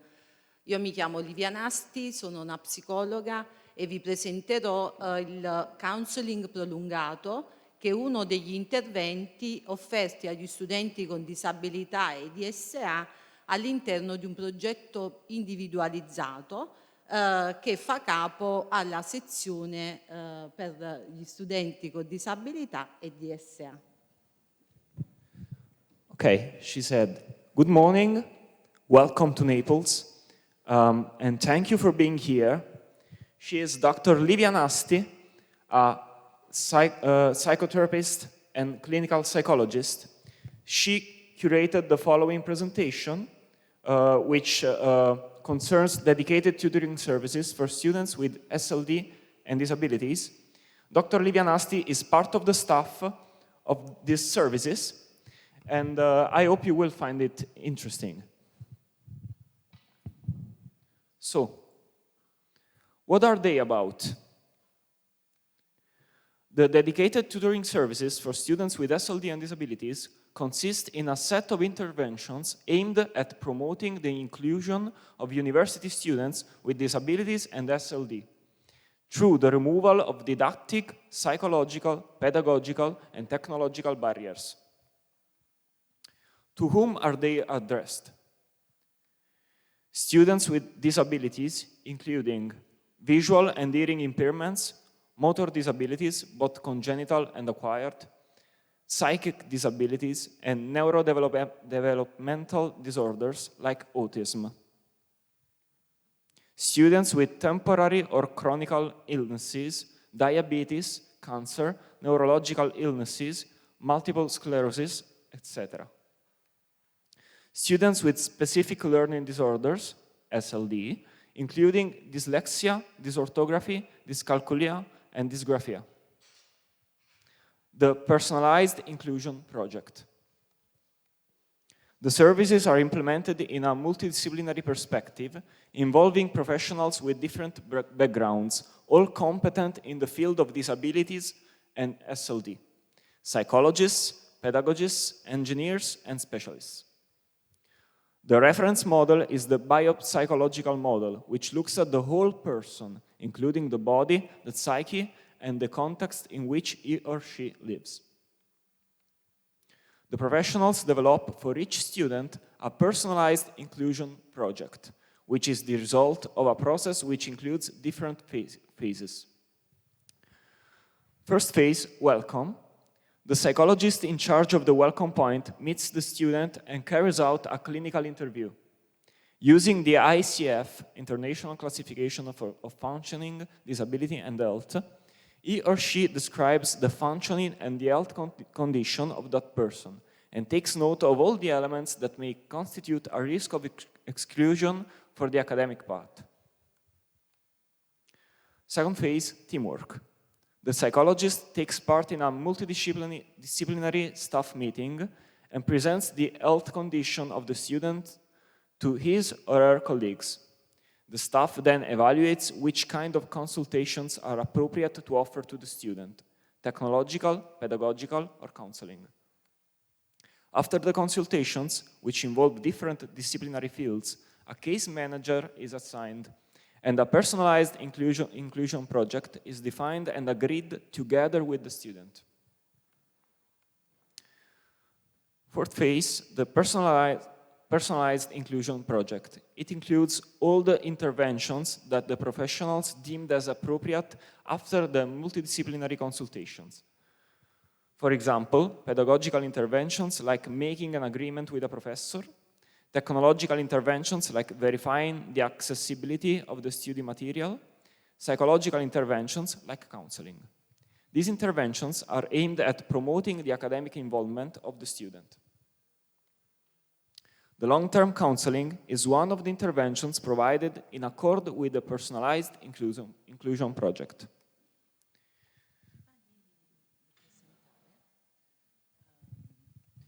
Volevo dirvi alcune differenze tra il counseling prolungato e quello tradizionale. Innanzitutto... Okay, before we go on, some differences between traditional counseling and long-term counseling. Ci sono delle analogie, entrambi sono basati sul modello psicodinamico, per cui il focus, come diceva la mia collega prima, è il processo di separazione e individuazione che riguarda questa fascia evolutiva, quella dei giovani adulti. There are some similarities. Both kinds of counseling are based on the psychodynamic model, and they focus on the process of separation, individualization, okay, which we already talked about before. Un altro aspetto in comune è il tempo limitato dell'intervento, che accelera i processi di separazione e le ansie ad essi connessi. Another common element is the brevity of the intervention that elicits anxiety and separation anxiety and thoughts and emotions connected to it.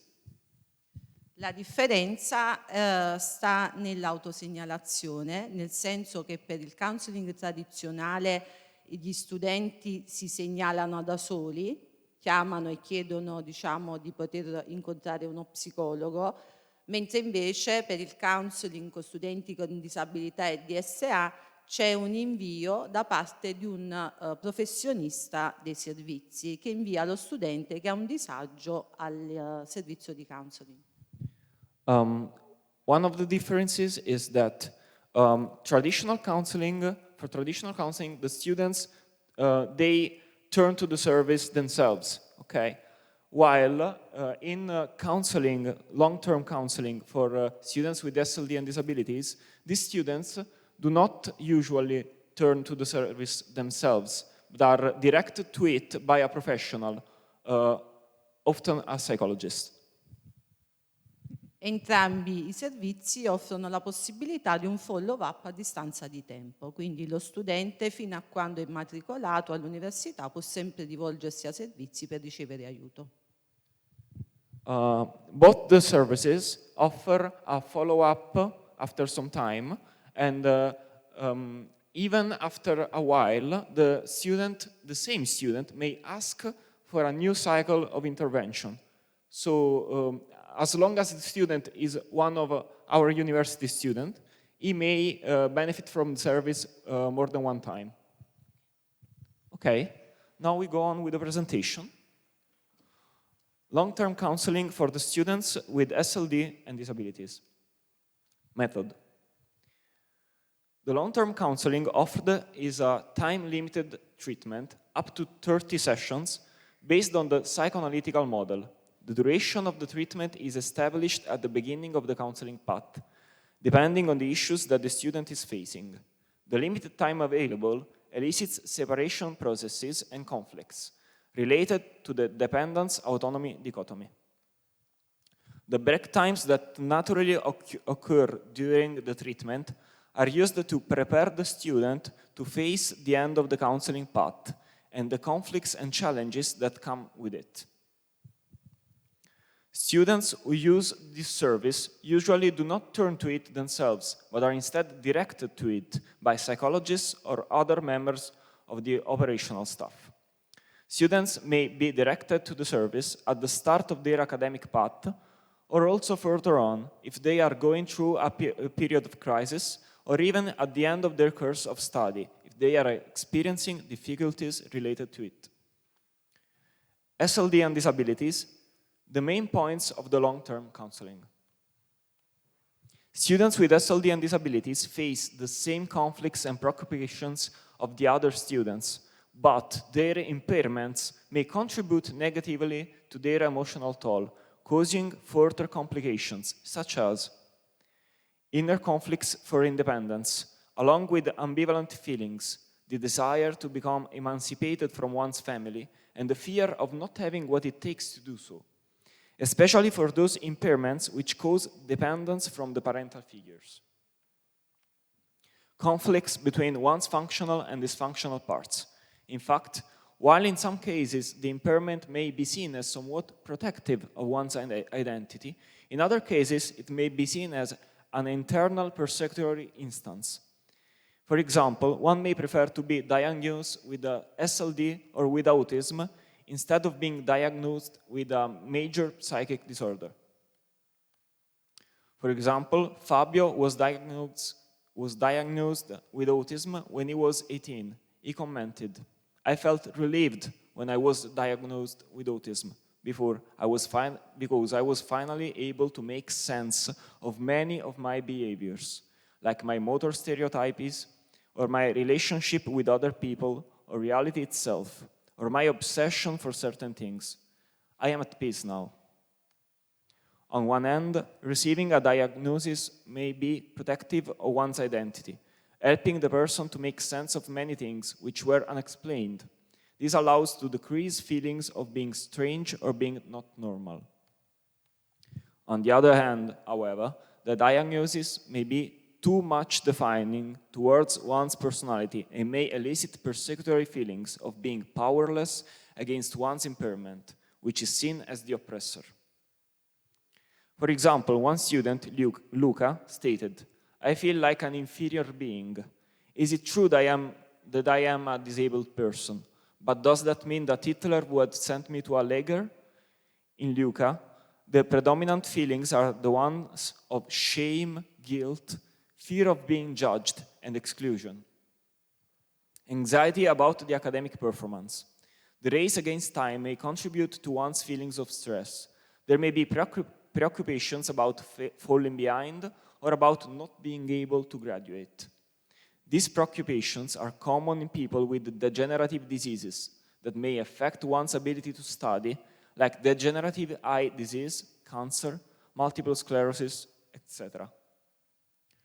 Furthermore, preoccupations and anxiety in regard to the exams may exacerbate symptoms. For example, Marta, diagnosed with multiple sclerosis, suffers from incontinence, which aggravates when she has to take an exam.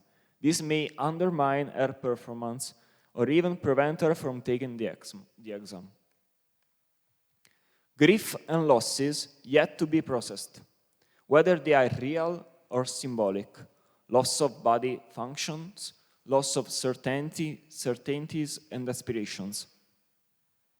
Emotional responses to one's state of health, undiagnosed symptoms, for example, neurological fatigue due to epilepsy, may undermine one's self-esteem and sense of security. Frustration due to the symptoms may elicit emotional responses such as feelings of anger, resentment, annoyance, hate, or even desire for revenge. Experiencing these feelings may lead to confusion and feelings of guilt.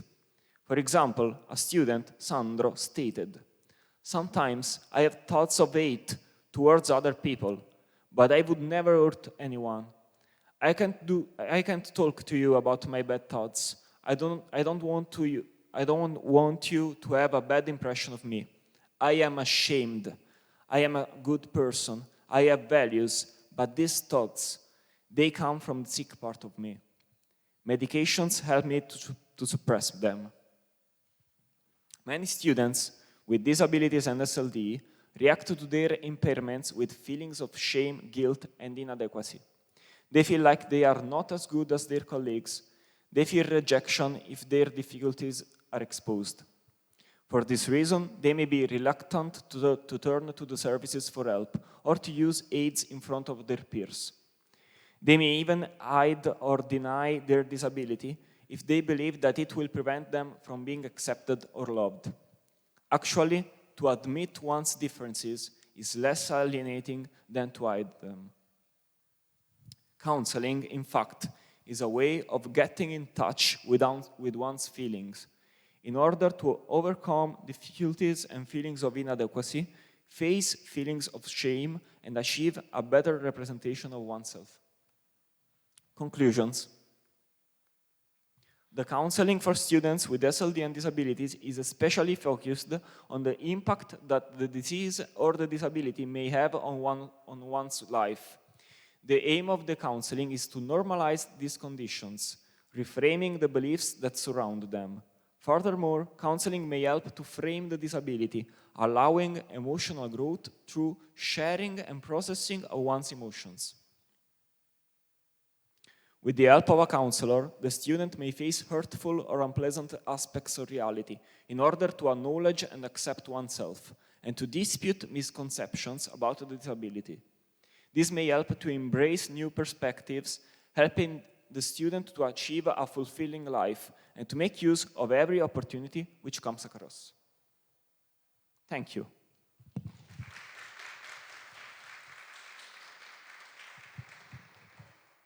Any questions?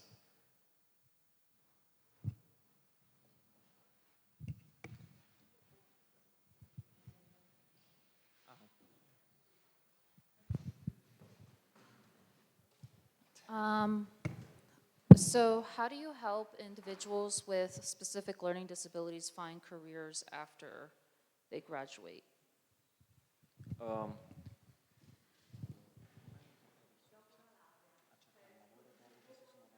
Are there any difficulties?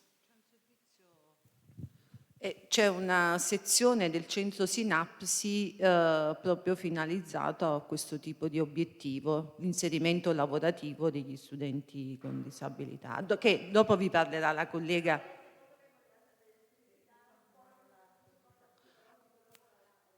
Se non sono più immatricolati all'università non è possibile se hanno finito il percorso, diciamo, proprio di iscrizione. Se invece sono dottorandi o specializzandi e continuano ad avere un rapporto amministrativo con l'università è possibile.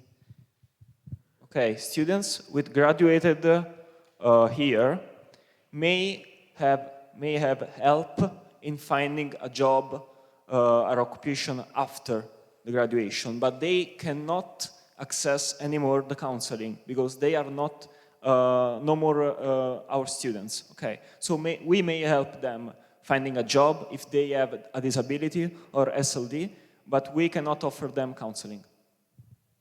And what assessments do you guys use for individuals with SLD? Strumenti di assessment.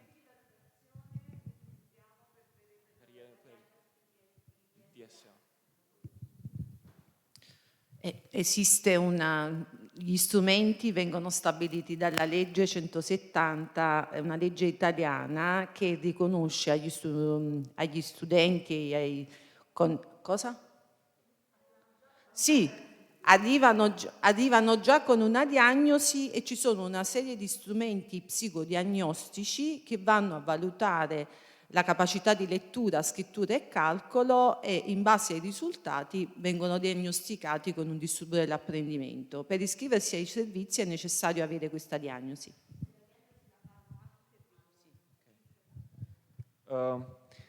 The diagnosis is not carried out by our services, but is carried out by national sanitary services. Okay, so the students come to us already with a diagnosis, and we may try to accommodate the student and his needs in regard to that diagnosis and in regard to the student's will. Okay, so we do not carry out diagnosis. Buongiorno. So in secondary schools, we do an individual education plan. And so like you have a personalized inclusion project. For our students in secondary school who have learning disabilities, they get accommodations. So like extra time on tests, bathroom breaks, things like that. Does that carry, do you get informed of that from the secondary school? Is that carried with them to university to have those accommodations? Okay, just a second, I'll translate.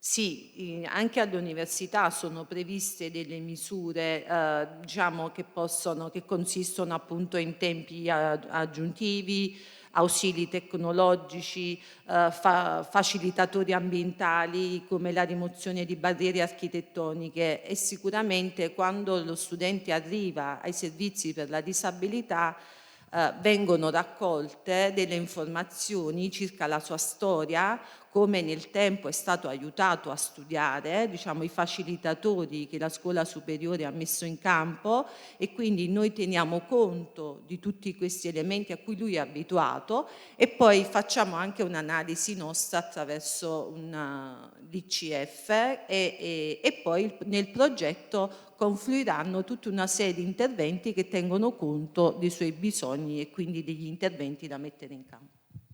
Okay, when a student turns to our services, the accommodations are offered in reason of his needs and also in reason of his story. Okay, so the student is encouraged to share with us his story, how he was accommodated during secondary school, in order to match those accommodations in university. Okay, so we decide which kind of accommodations or how to remove barriers and obstacles, taking into account the diagnosis, the story of the student, the will of the student, and our evaluation based on the ECF.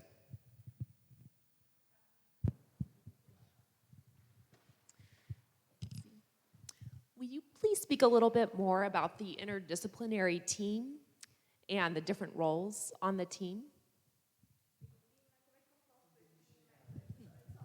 Sì.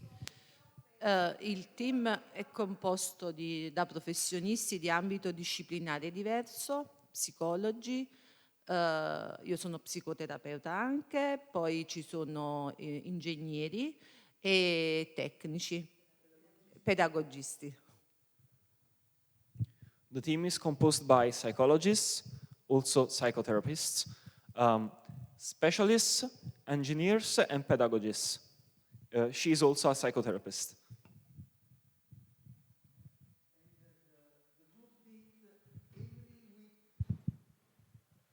I mean, as you see, the student is welcome. Come and find a psychologist who, through the ICF, make a profile.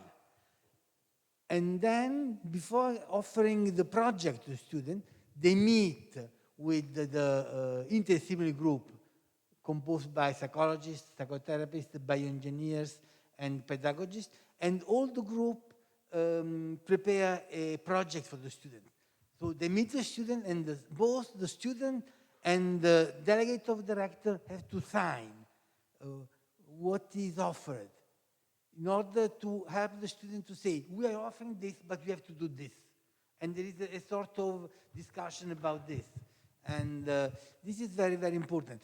You see, in Italy, the school system, since about più di 40 anni che c'è insegnanti di sostegno, no? Since 1974, some very interesting help for the student in school. It's called insegnanti di sostegno. I mean, if you have a disability, you may have a special needs teacher. We do not offer special needs teacher to our university students, but we offer a case manager who is who puts in contact students with all the system and is following the students for all his academic career.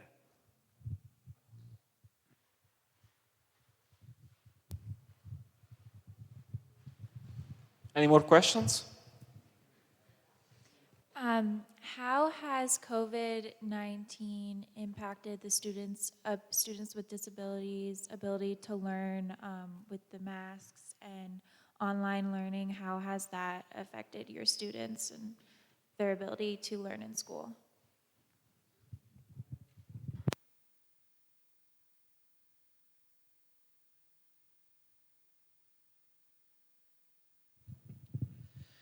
Sicuramente gli studenti con una condizione di salute, di vulnerabilità, di fragilità hanno risentito molto di più del virus, e aumentando soprattutto la condizione di isolamento e di esclusione.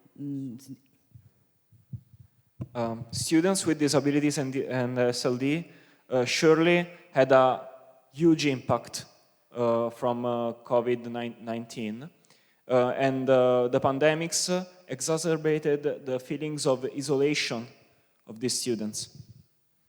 Quindi, sì, certo.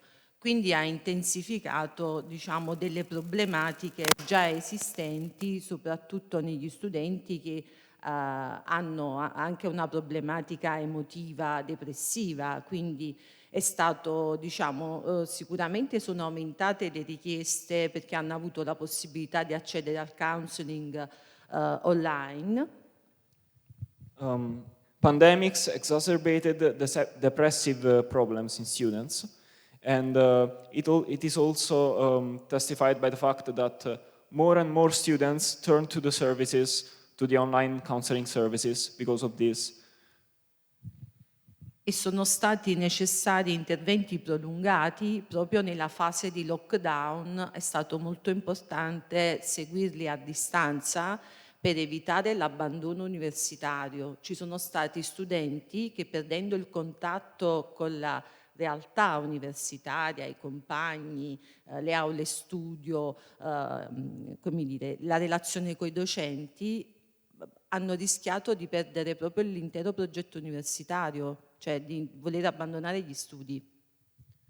So during pandemics, it was very important to follow these students through long-term counseling online, because these students were at much risk of being left behind, because losing touch with the university, losing touch with the places of the university, it brought the students to feel much more isolated than before, and so they were at risk of dropout, of abandoning their academic path. Two more questions.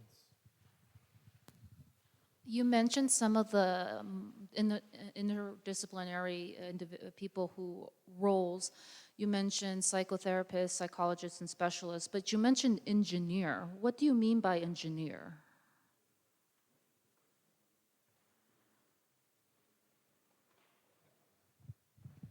Gli ingegneri sono i professionisti che si occupano prevalentemente del contesto, dell'ambiente, della cosa? Ingegneri biomedici, sì, con la specializzazione in ingegneria biomedica, quindi si occupano anche degli ambienti e delle tecnologie assistive alla disabilità, come possono essere degli ausili per i problemi visivi, per i problemi motori, per i problemi uditivi, quindi sono specialisti molto specifici per gli ausili fondamentalmente. The role of the engineers is to make sure that the ambient, the environment is fit for those students who have disabilities, okay? And they also bring up aids that the students may use if their impairments need them to do so, okay? So the role of these engineers is to facilitate the practical life of the students. Secondo... Sì, bioingegneri. Engineers are also specialized in biomedical engineering. Our engineers are biomedical engineers. They are not. They study a special branch of engineering that's called bioengineering. I don't know what English for that. Biomedical engineering. You see? So this is not. They are not engineers. They are biomedical engineers.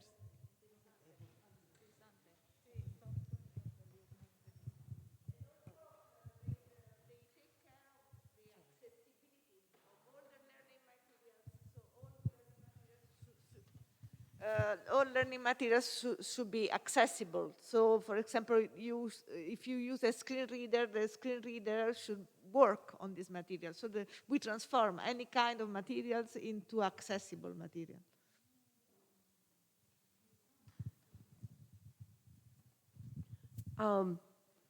Over the years, are there disabilities that you see more than others, like common disabilities that you see?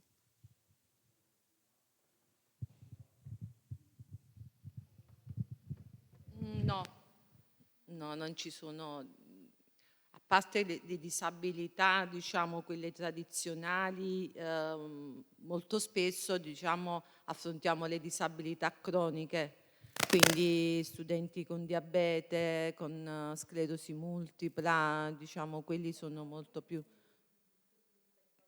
Sì, c'è un incremento di disabilità, dello spettro dell'autismo, e soprattutto diciamo, ragazzi con un elevato funzionamento cognitivo che quindi sono molto bravi all'università.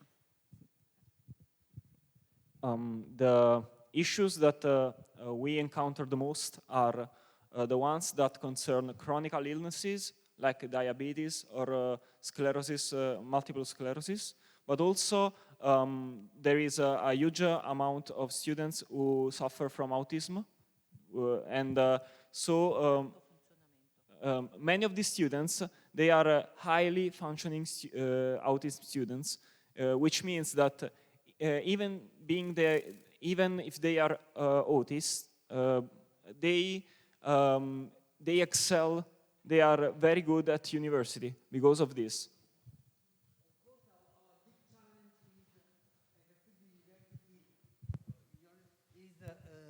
Students with psychic disabilities, psychosis, depression, these are the big challenge we have to cope with, because our is one of the biggest university in Italy. We have about 80,000 students.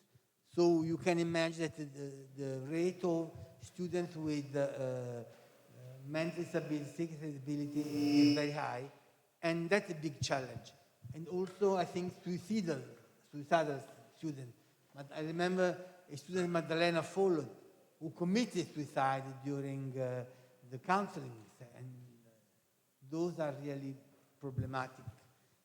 And also, we have a service that is aimed at doing intervention when there is a suicide in the campus, because there's a sort of epidemic of emotions. But I wonder if you have any experience about students with psychic disabilities, how you cope with them. So our university actually has a similar program. It's Student Access Services. And just like your university, the students come in with that diagnosis or accommodation, and then they're reassessed by the Student Access Services, who are either psychologists or licensed professional counselors, which you all will be, or licensed clinical social workers. So they will do the assessment and then connect them to other units in the university. So that could be the counseling center, which is separate from our student access services as well. We don't have the wonderful group that you all had spoken about. That was something very exceptional. But some of the common accommodations that we're seeing, not just at our university, but across the states, again, is that high functioning spectrum on the autism spectrum. We see a lot of attention deficit, so there's a lot of accommodations built into the classroom for that. And there are medical issues, but again, they're usually not part of that student access services to the degree that some of the other DSM, the attention deficit, the autism spectrum, the learning disabilities, that would then have a treatment that would be sent to faculty to be able to provide accommodations in the classroom for them. College students, yes. Yes, we have experienced that as well, even in the psychology and the counseling programs. Yes, so there's. However, that's where I think we're falling shorter, are the individuals that have more of the higher psychosis, schizophrenia, because our student access services oftentimes it's an external referral outside the university, and then we have some accommodations for the behaviors. Yes. Our students also have the counseling, so the counseling center is separate from us in counseling and psychology, and the counseling center allows for 8 to 12 sessions, but mainly it focuses on the psychological and well-being and health of the individuals, and then they can also repeat that rotation. It's usually every year they get those number of sessions, and then they can repeat that each year that they're there. Unfortunately, it's mainly set up for our undergraduate students. Our graduate students can access that, but oftentimes it's not access to the number that it could be. So it's a real focus on undergraduate.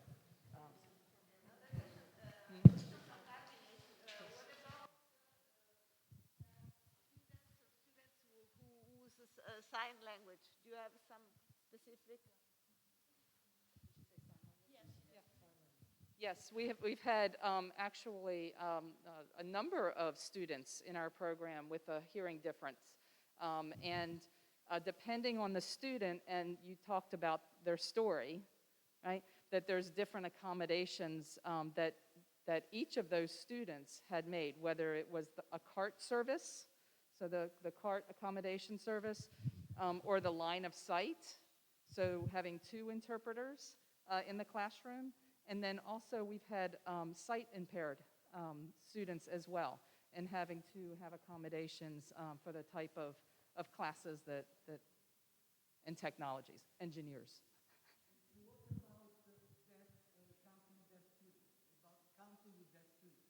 Counseling deaf students?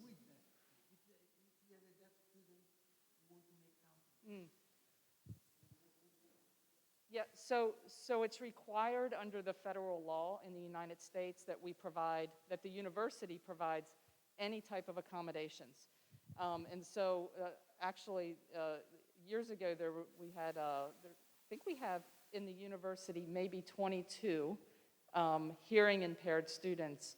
And if they seek counseling at our counseling center, they have to bring in interpreters at the cost of the university to make sure that they are provided the same services under the student access services across the states. Is that, yeah?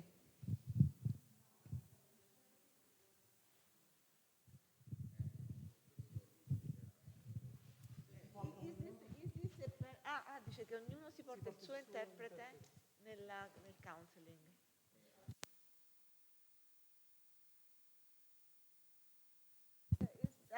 There are some psychodynamic implications having a third person within the counseling session? Because if the students needs to have an interpreter during the counseling session, so this third person, how is felt this presence? That's okay. So if we have an interpreter in with the student, and this happens at a lot of our sites as well, because we have so many cultures in our area where we often have to have a translator or an interpreter in counseling sessions with our students who are counseling individuals who are not English speaking. And so under our federal law, under HIPAA, which is our health accountability and portability, we have to have our limits and disclosures of confidentiality that are set up with the interpreter as well as with the counselor and the student in this case, or the client, the patient. Does that was the...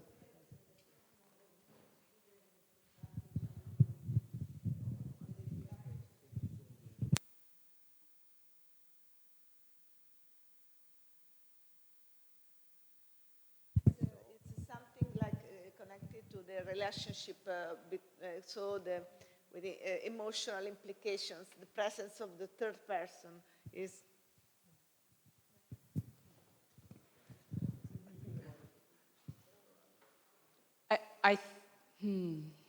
So oftentimes when our students have needed the interpreter to be part of the counseling session, it's not that they have been able to request the same interpreters, which can impact the counseling relationship. And that oftentimes will happen when our counselors, our clinical counselors, are working with clients, patients that have an interpreter. It may not be the same interpreter. So of course, that rapport building and having a third person in the room can impact. It's weighing, right? What's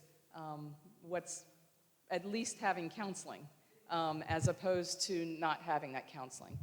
One of the things that we try to do, we have is increase because in the United States, our students, we don't learn a second language for the most part unless you're in a family or if you're studying that in school. And so increasing languages in the counseling field is very much needed, especially in the area where we live near Washington, D.C., where there's a large immigration of English not as first language. So I just wanted to add to your question, because I know you're talking about the relationship and how that affects. So I've supervised students who've had to have an interpreter in the session.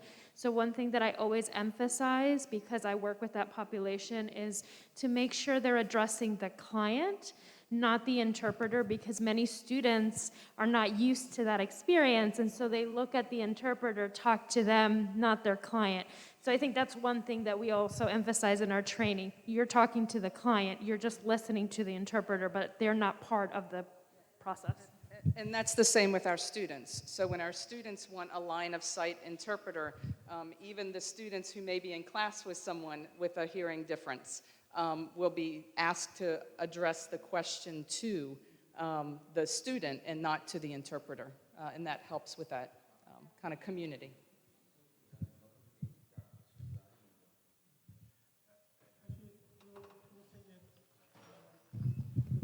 People, they have their own identity, and then I sordi hanno la propria identità sulla propria lingua, Yes. per cui è importante avere un counselor che conosca la lingua dei segni.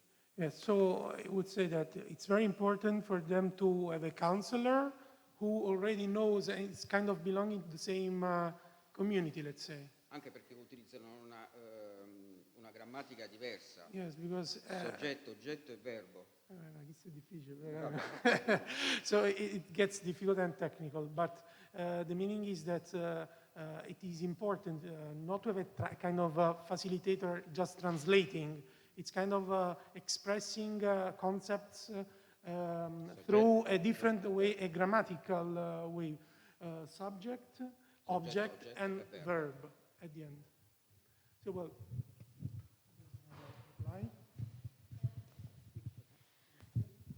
So I hear what you're saying. It's very subjective. It's more important for the counselor to be able to understand the nuances of the language, and the interpreter may not be able to bring that into the session. That's kind of what you were referring to, that unfortunately it's not as common for many people to speak multiple languages. And so we try to emphasize to our counselors and to individuals who maybe want to come into the profession that it is helpful to speak more languages if possible, because we want diverse populations to get the help that they need. Unfortunately, that is lacking. As you know, I speak multiple languages, but that is not common. And so I'm able to help my clients in those languages, and yes, it makes a difference. I notice my clients feel so much better that someone's speaking to them in their native tongue. But, so that's something we talk about and emphasize, but it's still needed. It is, and I think that that's also the, when I look at some of the American Sign Language, the normalizing with having the American Sign Language interpreter in the, is very different, is what I'm told, because of the reflective nonverbals as well. But again, it's addressing it to the client, the patient, and the counselor, and the same thing to the teacher and the student, as opposed to the interpreter.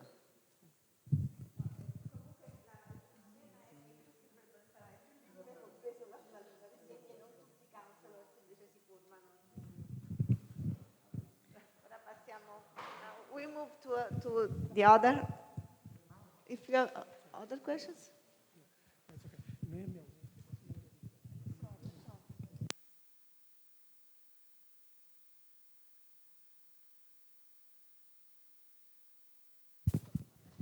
The other presentation, as I told you, we offer services to not only to university students, but also to the students who belong and who take part to the courses offered by the academies that we have.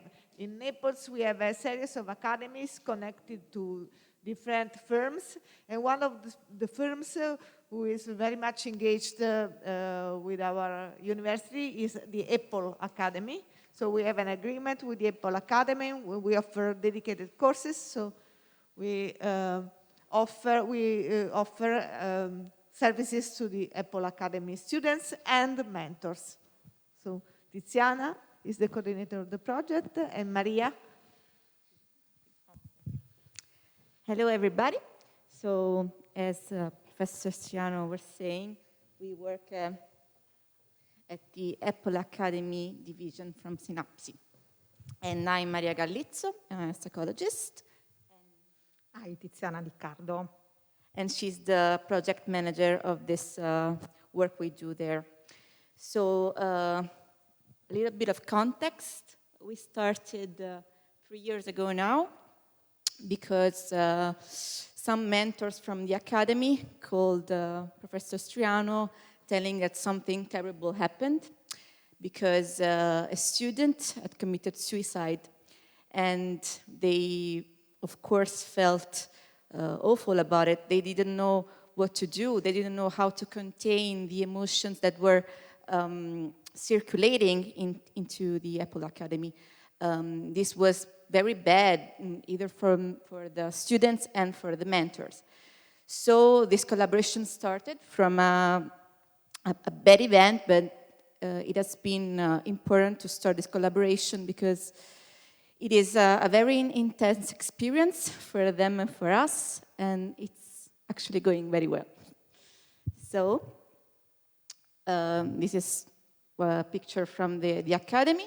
It's not easy to get pictures from there because there is a non-disclosure agreement that doesn't allow people to get photos in there, but if you're from the staff, you can, so we are privileged. So this is the general objectives of our work there. I'm going to read the slide. To support learners in anchoring the training experience to a broader growth project, so they can recognize the path also in terms of skills development. To encourage, starting from the Apple dream, the construction of a project dimension that anchors the limits of experience in continuity with the broader trajectories of personal development.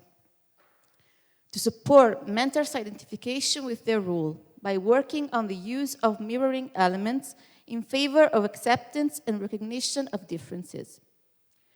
To promote the relational exchange between mentors and students aimed at carrying out the task and building specific professional identities.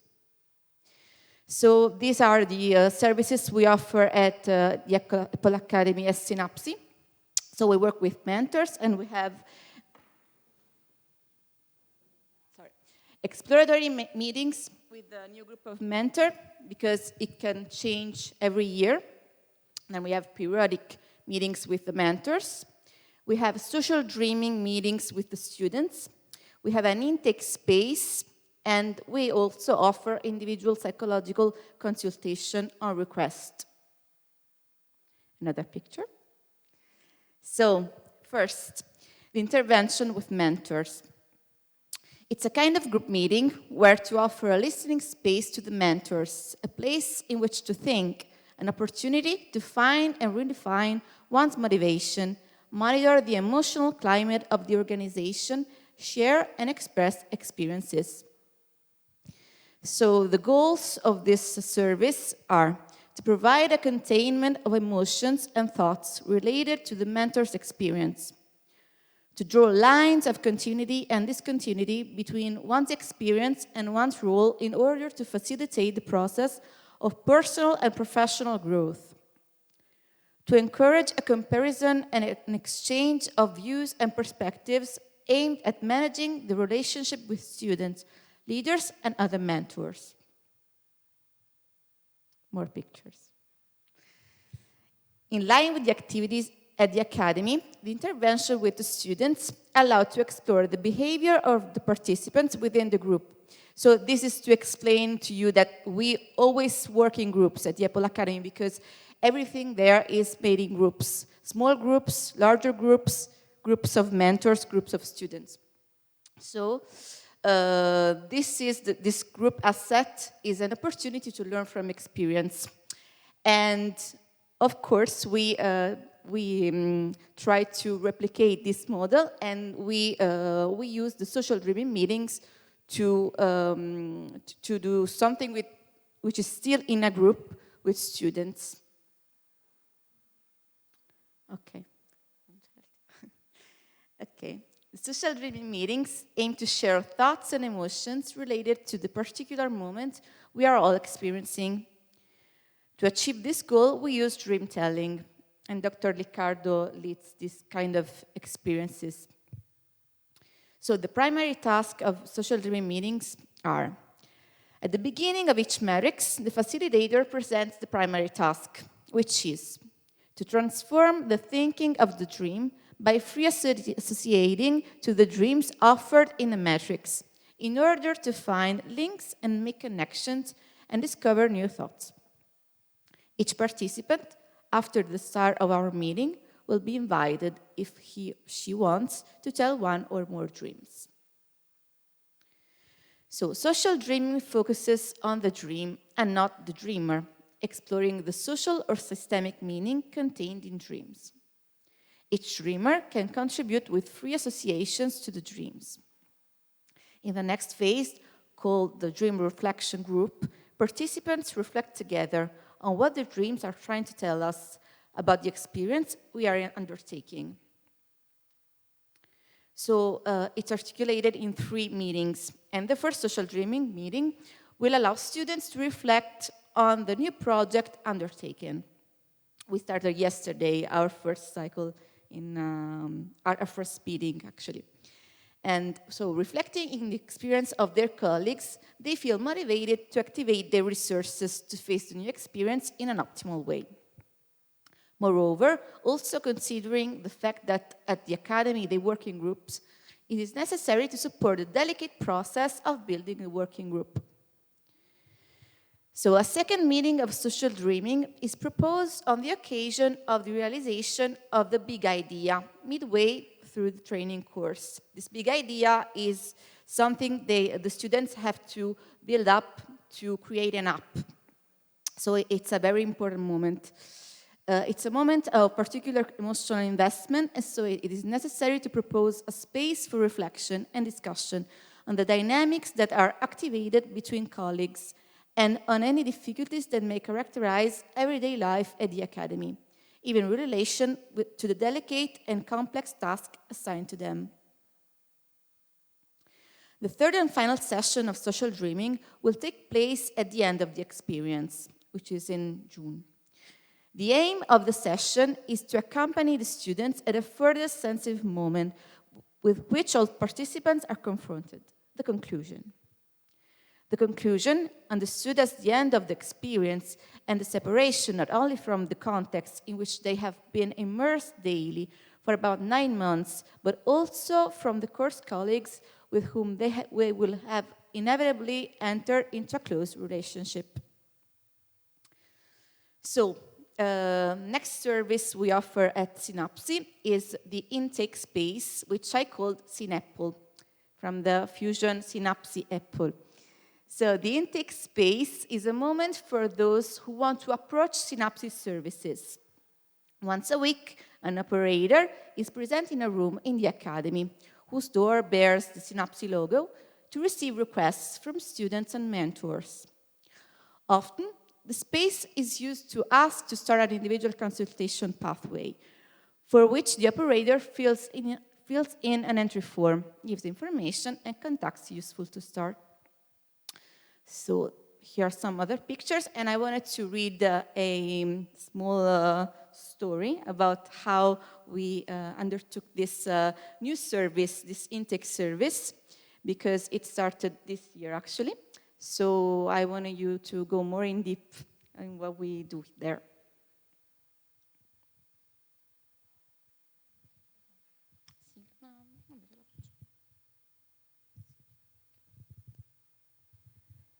The intake work at the Apple Academy.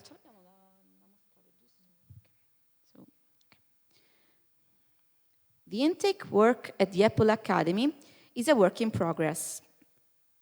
It is a space in which different aspects are defined by doing. In the first week, the students were crowding out of the room, not really understanding who should go in first, who should go in later.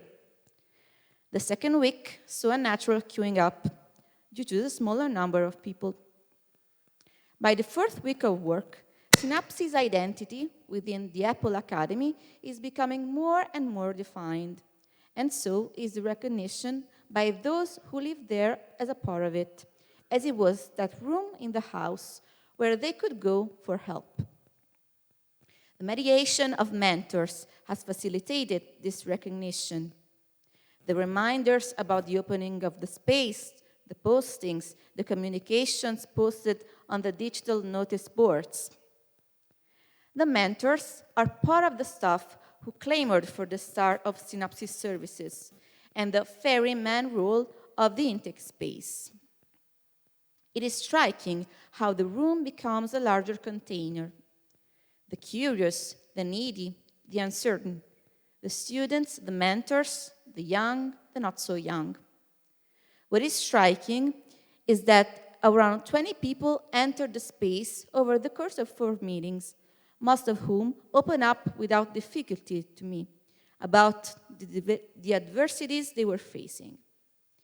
It touches me that so many people decide to rely on psychological space, seen as a resource of enrichment and/or necessity. There is a wide variety of problems for which SInAPSi support is requested. Difficulties in managing anger, problems in social relations, anxiety, eating disorders, difficulties related to a period of transition, difficulties related to moving to Naples, curiosity about oneself simply. Those who live in the Apple Academy seem to trust SInAPSi. After a bit of initial mistrust, the Apple House really opened the room to SInAPSi too, with a comfortable sofa and a nice view of Vesuvius. Even the atmosphere, which I already remember as tending to be welcoming, is once again delightful. Sometimes someone comes by to ask if everything is okay, if I've had lunch, if I need anything. This new guest arouses curiosity. Before, he used to come and go, and now he has settled at home. And not everyone is immediately familiar with a newcomer. I'm talking about those who meet me in the corridors and say, "Oh, SInAPSi, next week I'll come." Or those who come 5 minutes before the space closes, only to see me leave and say, "Oh, it's late, I'll come next time." Or those who, as reported by the mentors, have been thinking about passing through the space for months and in the end do not do so. Because the newcomer is not a normal guest, is not a mentor helping you with the design or coding of the app you are making. The newcomer speaks another language, a language that some people are not familiar with, are not used to speaking. Some are curious about it, some are scared of it. A month after the start, I consider the SInAPSi space as a space with enormous potential.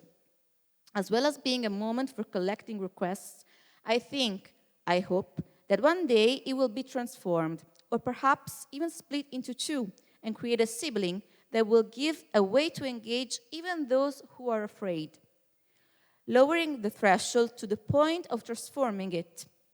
A workshop space, a learning by doing of the language of the soul.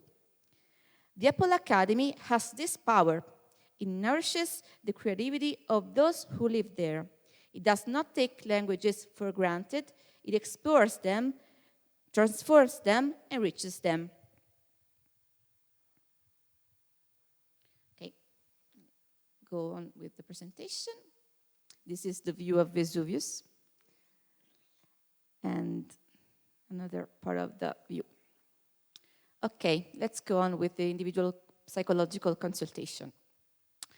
So, students and mentors are offered the possibility to request individual psychological consultation. The psychological consultation consists of a cycle of 4 meetings with a clinical psychologist with the possibility of a follow-up at a later date, as we already showed before. Its main purpose is to support the student in the emotional difficulties he or she is experiencing with respect to his personal life or the course of study in order to better deal with moments of crisis related to different evolutionary tasks. Given the internationality of the context and the different backgrounds of the participants, where necessary, it is possible to request individual consultation in English, because people from the Apple Academy come from all around the world. This is the room where the consultations take place. And to conclude, Apple is to learn new languages. The Apple Academy is a context in which a big energy circulates.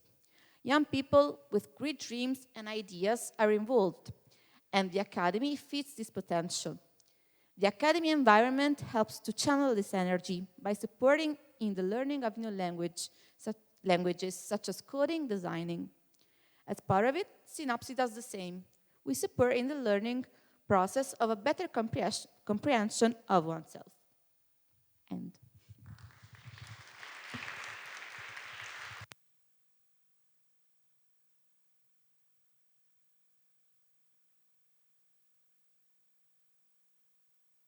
Questions?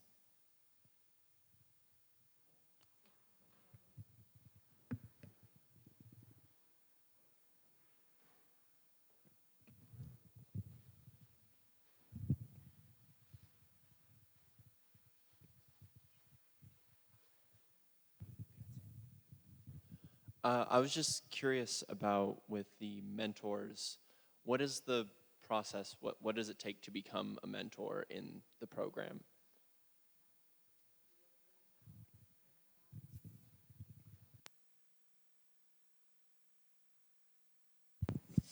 Actually, the procedure changes quite often because nowadays there are 27 mentors at the Apple Academy, and almost half of them have been students from the Apple Academy. So they have this first year of academy, then they have a second year which is called a peer program, and then they can be called from the group of mentors saying that there's a position open.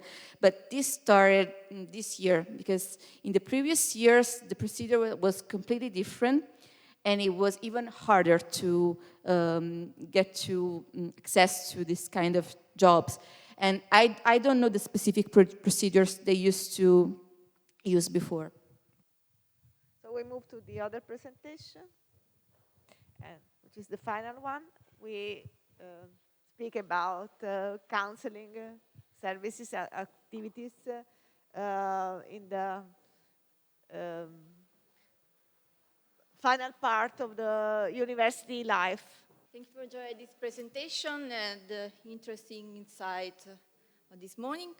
I'm Tiziana Di Palma, psychologist of the Service Occupability Promotion Services of SINAPSi, and as a spokesperson for the SPO service, I'm going to describe a part of our activities in this section.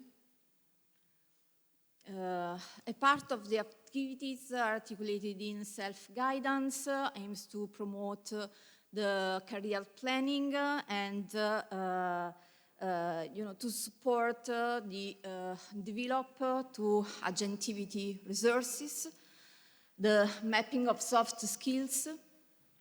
We use self-questionnaires to have a skills profile for our students to allow them to recognize their strengths and weaknesses, and in order to work about those, and co-construction of tools such as curriculum vitae, digital CV, or cover letters, and simulation of interview for selections interview.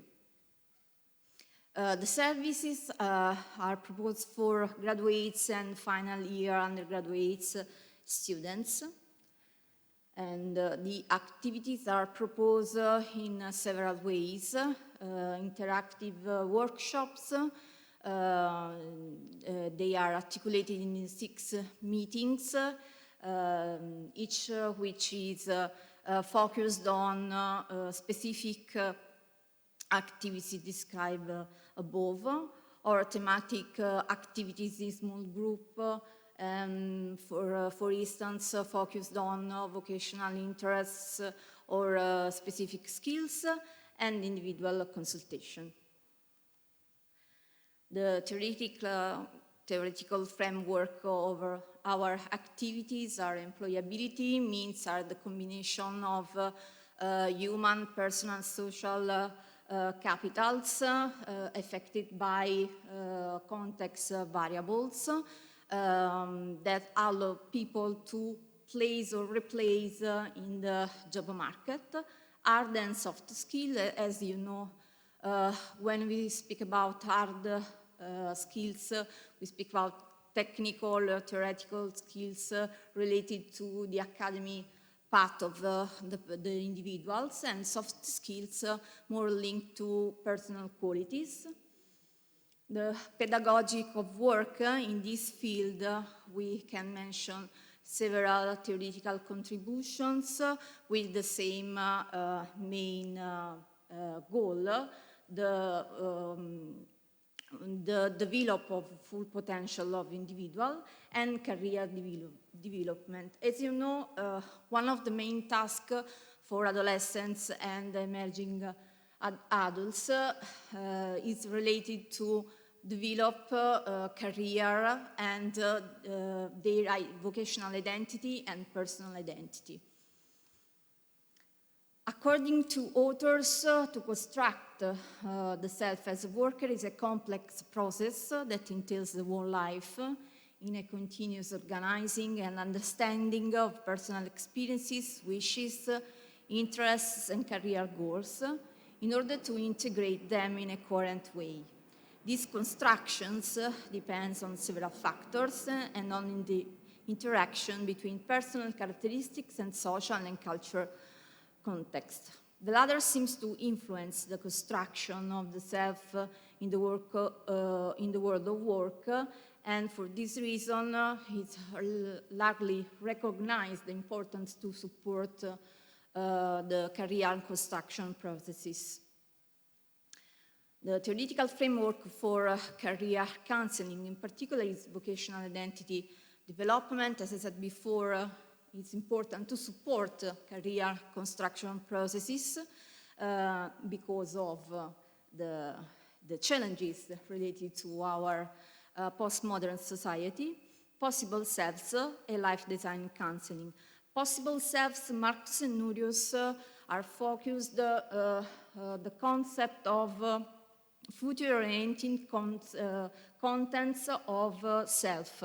So what I want to become in the future in a positive meaning and in a negative meaning, what I'm afraid to become in the future, and the possibility to explore future possible selves. And it's a contribution that we can use in the career support processes and life design counseling, starting from the assumption that it's inappropriate to speak about career planning. It's better to speak about life trajectory. So, as you know, people that wants to define their life trajectories have to face more transitions. Among those, there is the transition related to career. So the career is a part, and it's impossible to split the domains of the life of individual. Why career counseling is important? Postmodern societies are more complex, more fluid and unstable than in the past. Such characteristics, coupled with the particularities of each job market, result in various pathways linked to differences in terms of timings of career and vocational identity development, as such is set within different culture and socio-economic context. Nowadays, in order to define themselves in vocational career terms, young people have to identify life trajectories, how I have reached this point of my life, what kind of choices I made, what kind of changes were important in my life for this point of my life, coping with challenges concerning complex contextual factors, and being open to change in their plans and living condition. In psychological words, is the concept of adaptability and flexibility.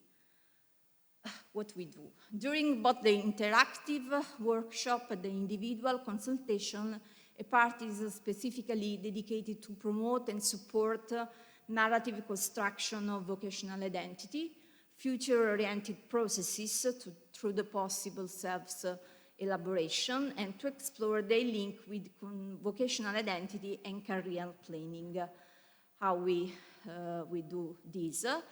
Activation of thinking, reflection processes, starting from contextual possibilities, in particular in our context, non-linear changes, multiple realities, personal patterns, meaning-making processing related to the life project, and possible self-elaboration using Oyserman approach. To design a career project could be more complex than in the past because of many variables. This, together with the students' feedback, highlighted that Italian students need to be supported in career development, especially with the difficult job market. In line with that, all the services described in this section of SINAPSi aim to support young people in career project construction processes to make the best possible use of the skills, competencies, and resources in order to help them move in the best possible way in an extremely disorienting and often discouraging employment scenarios, and to develop strategies and tools for self-promotion and self-presentation. As I said before, the activities briefly described are carried out by a part of the team of SPO, Occupability Promotion Services, Dottoressa Marianna Capo, Dottoressa Tiziana Di Palma, and Dottoressa Carmela Bono. Thank you for your attention.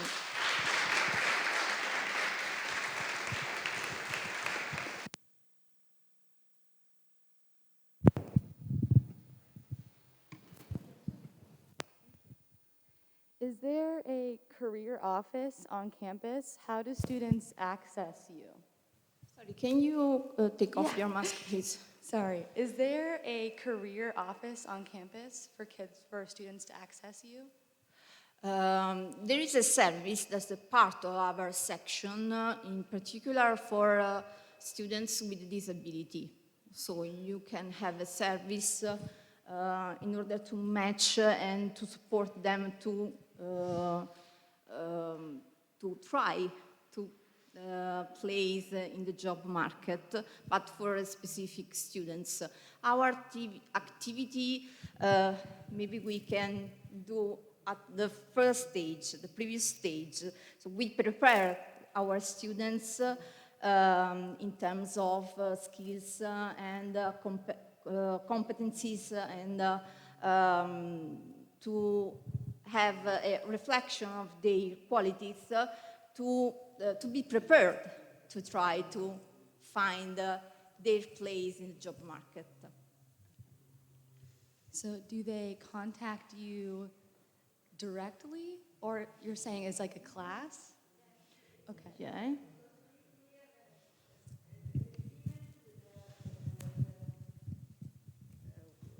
We have an agreement with degree courses. So at the end of each degree course, we offer labs and services to all the students who are finishing the degree course. So every degree course in the university knows that for their students there is this possibility, this path. So we sign agreements with the different degree courses. So, for example, we are signing an agreement with a degree course in sociology. We sign agreements with different degree courses. So it's dedicated to each degree course, but also, and they can tell, it is very interesting to have labs with students coming from different degree courses, which is... There are two ways to contact us, or through the course of study, as Professor said before, or in individual contact, and it's the case of individual consultation, for example.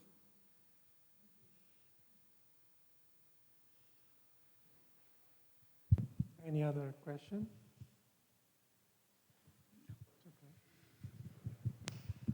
Okay, so okay, thank you. If you don't have any other questions, we can go and visit the SInAPSi factory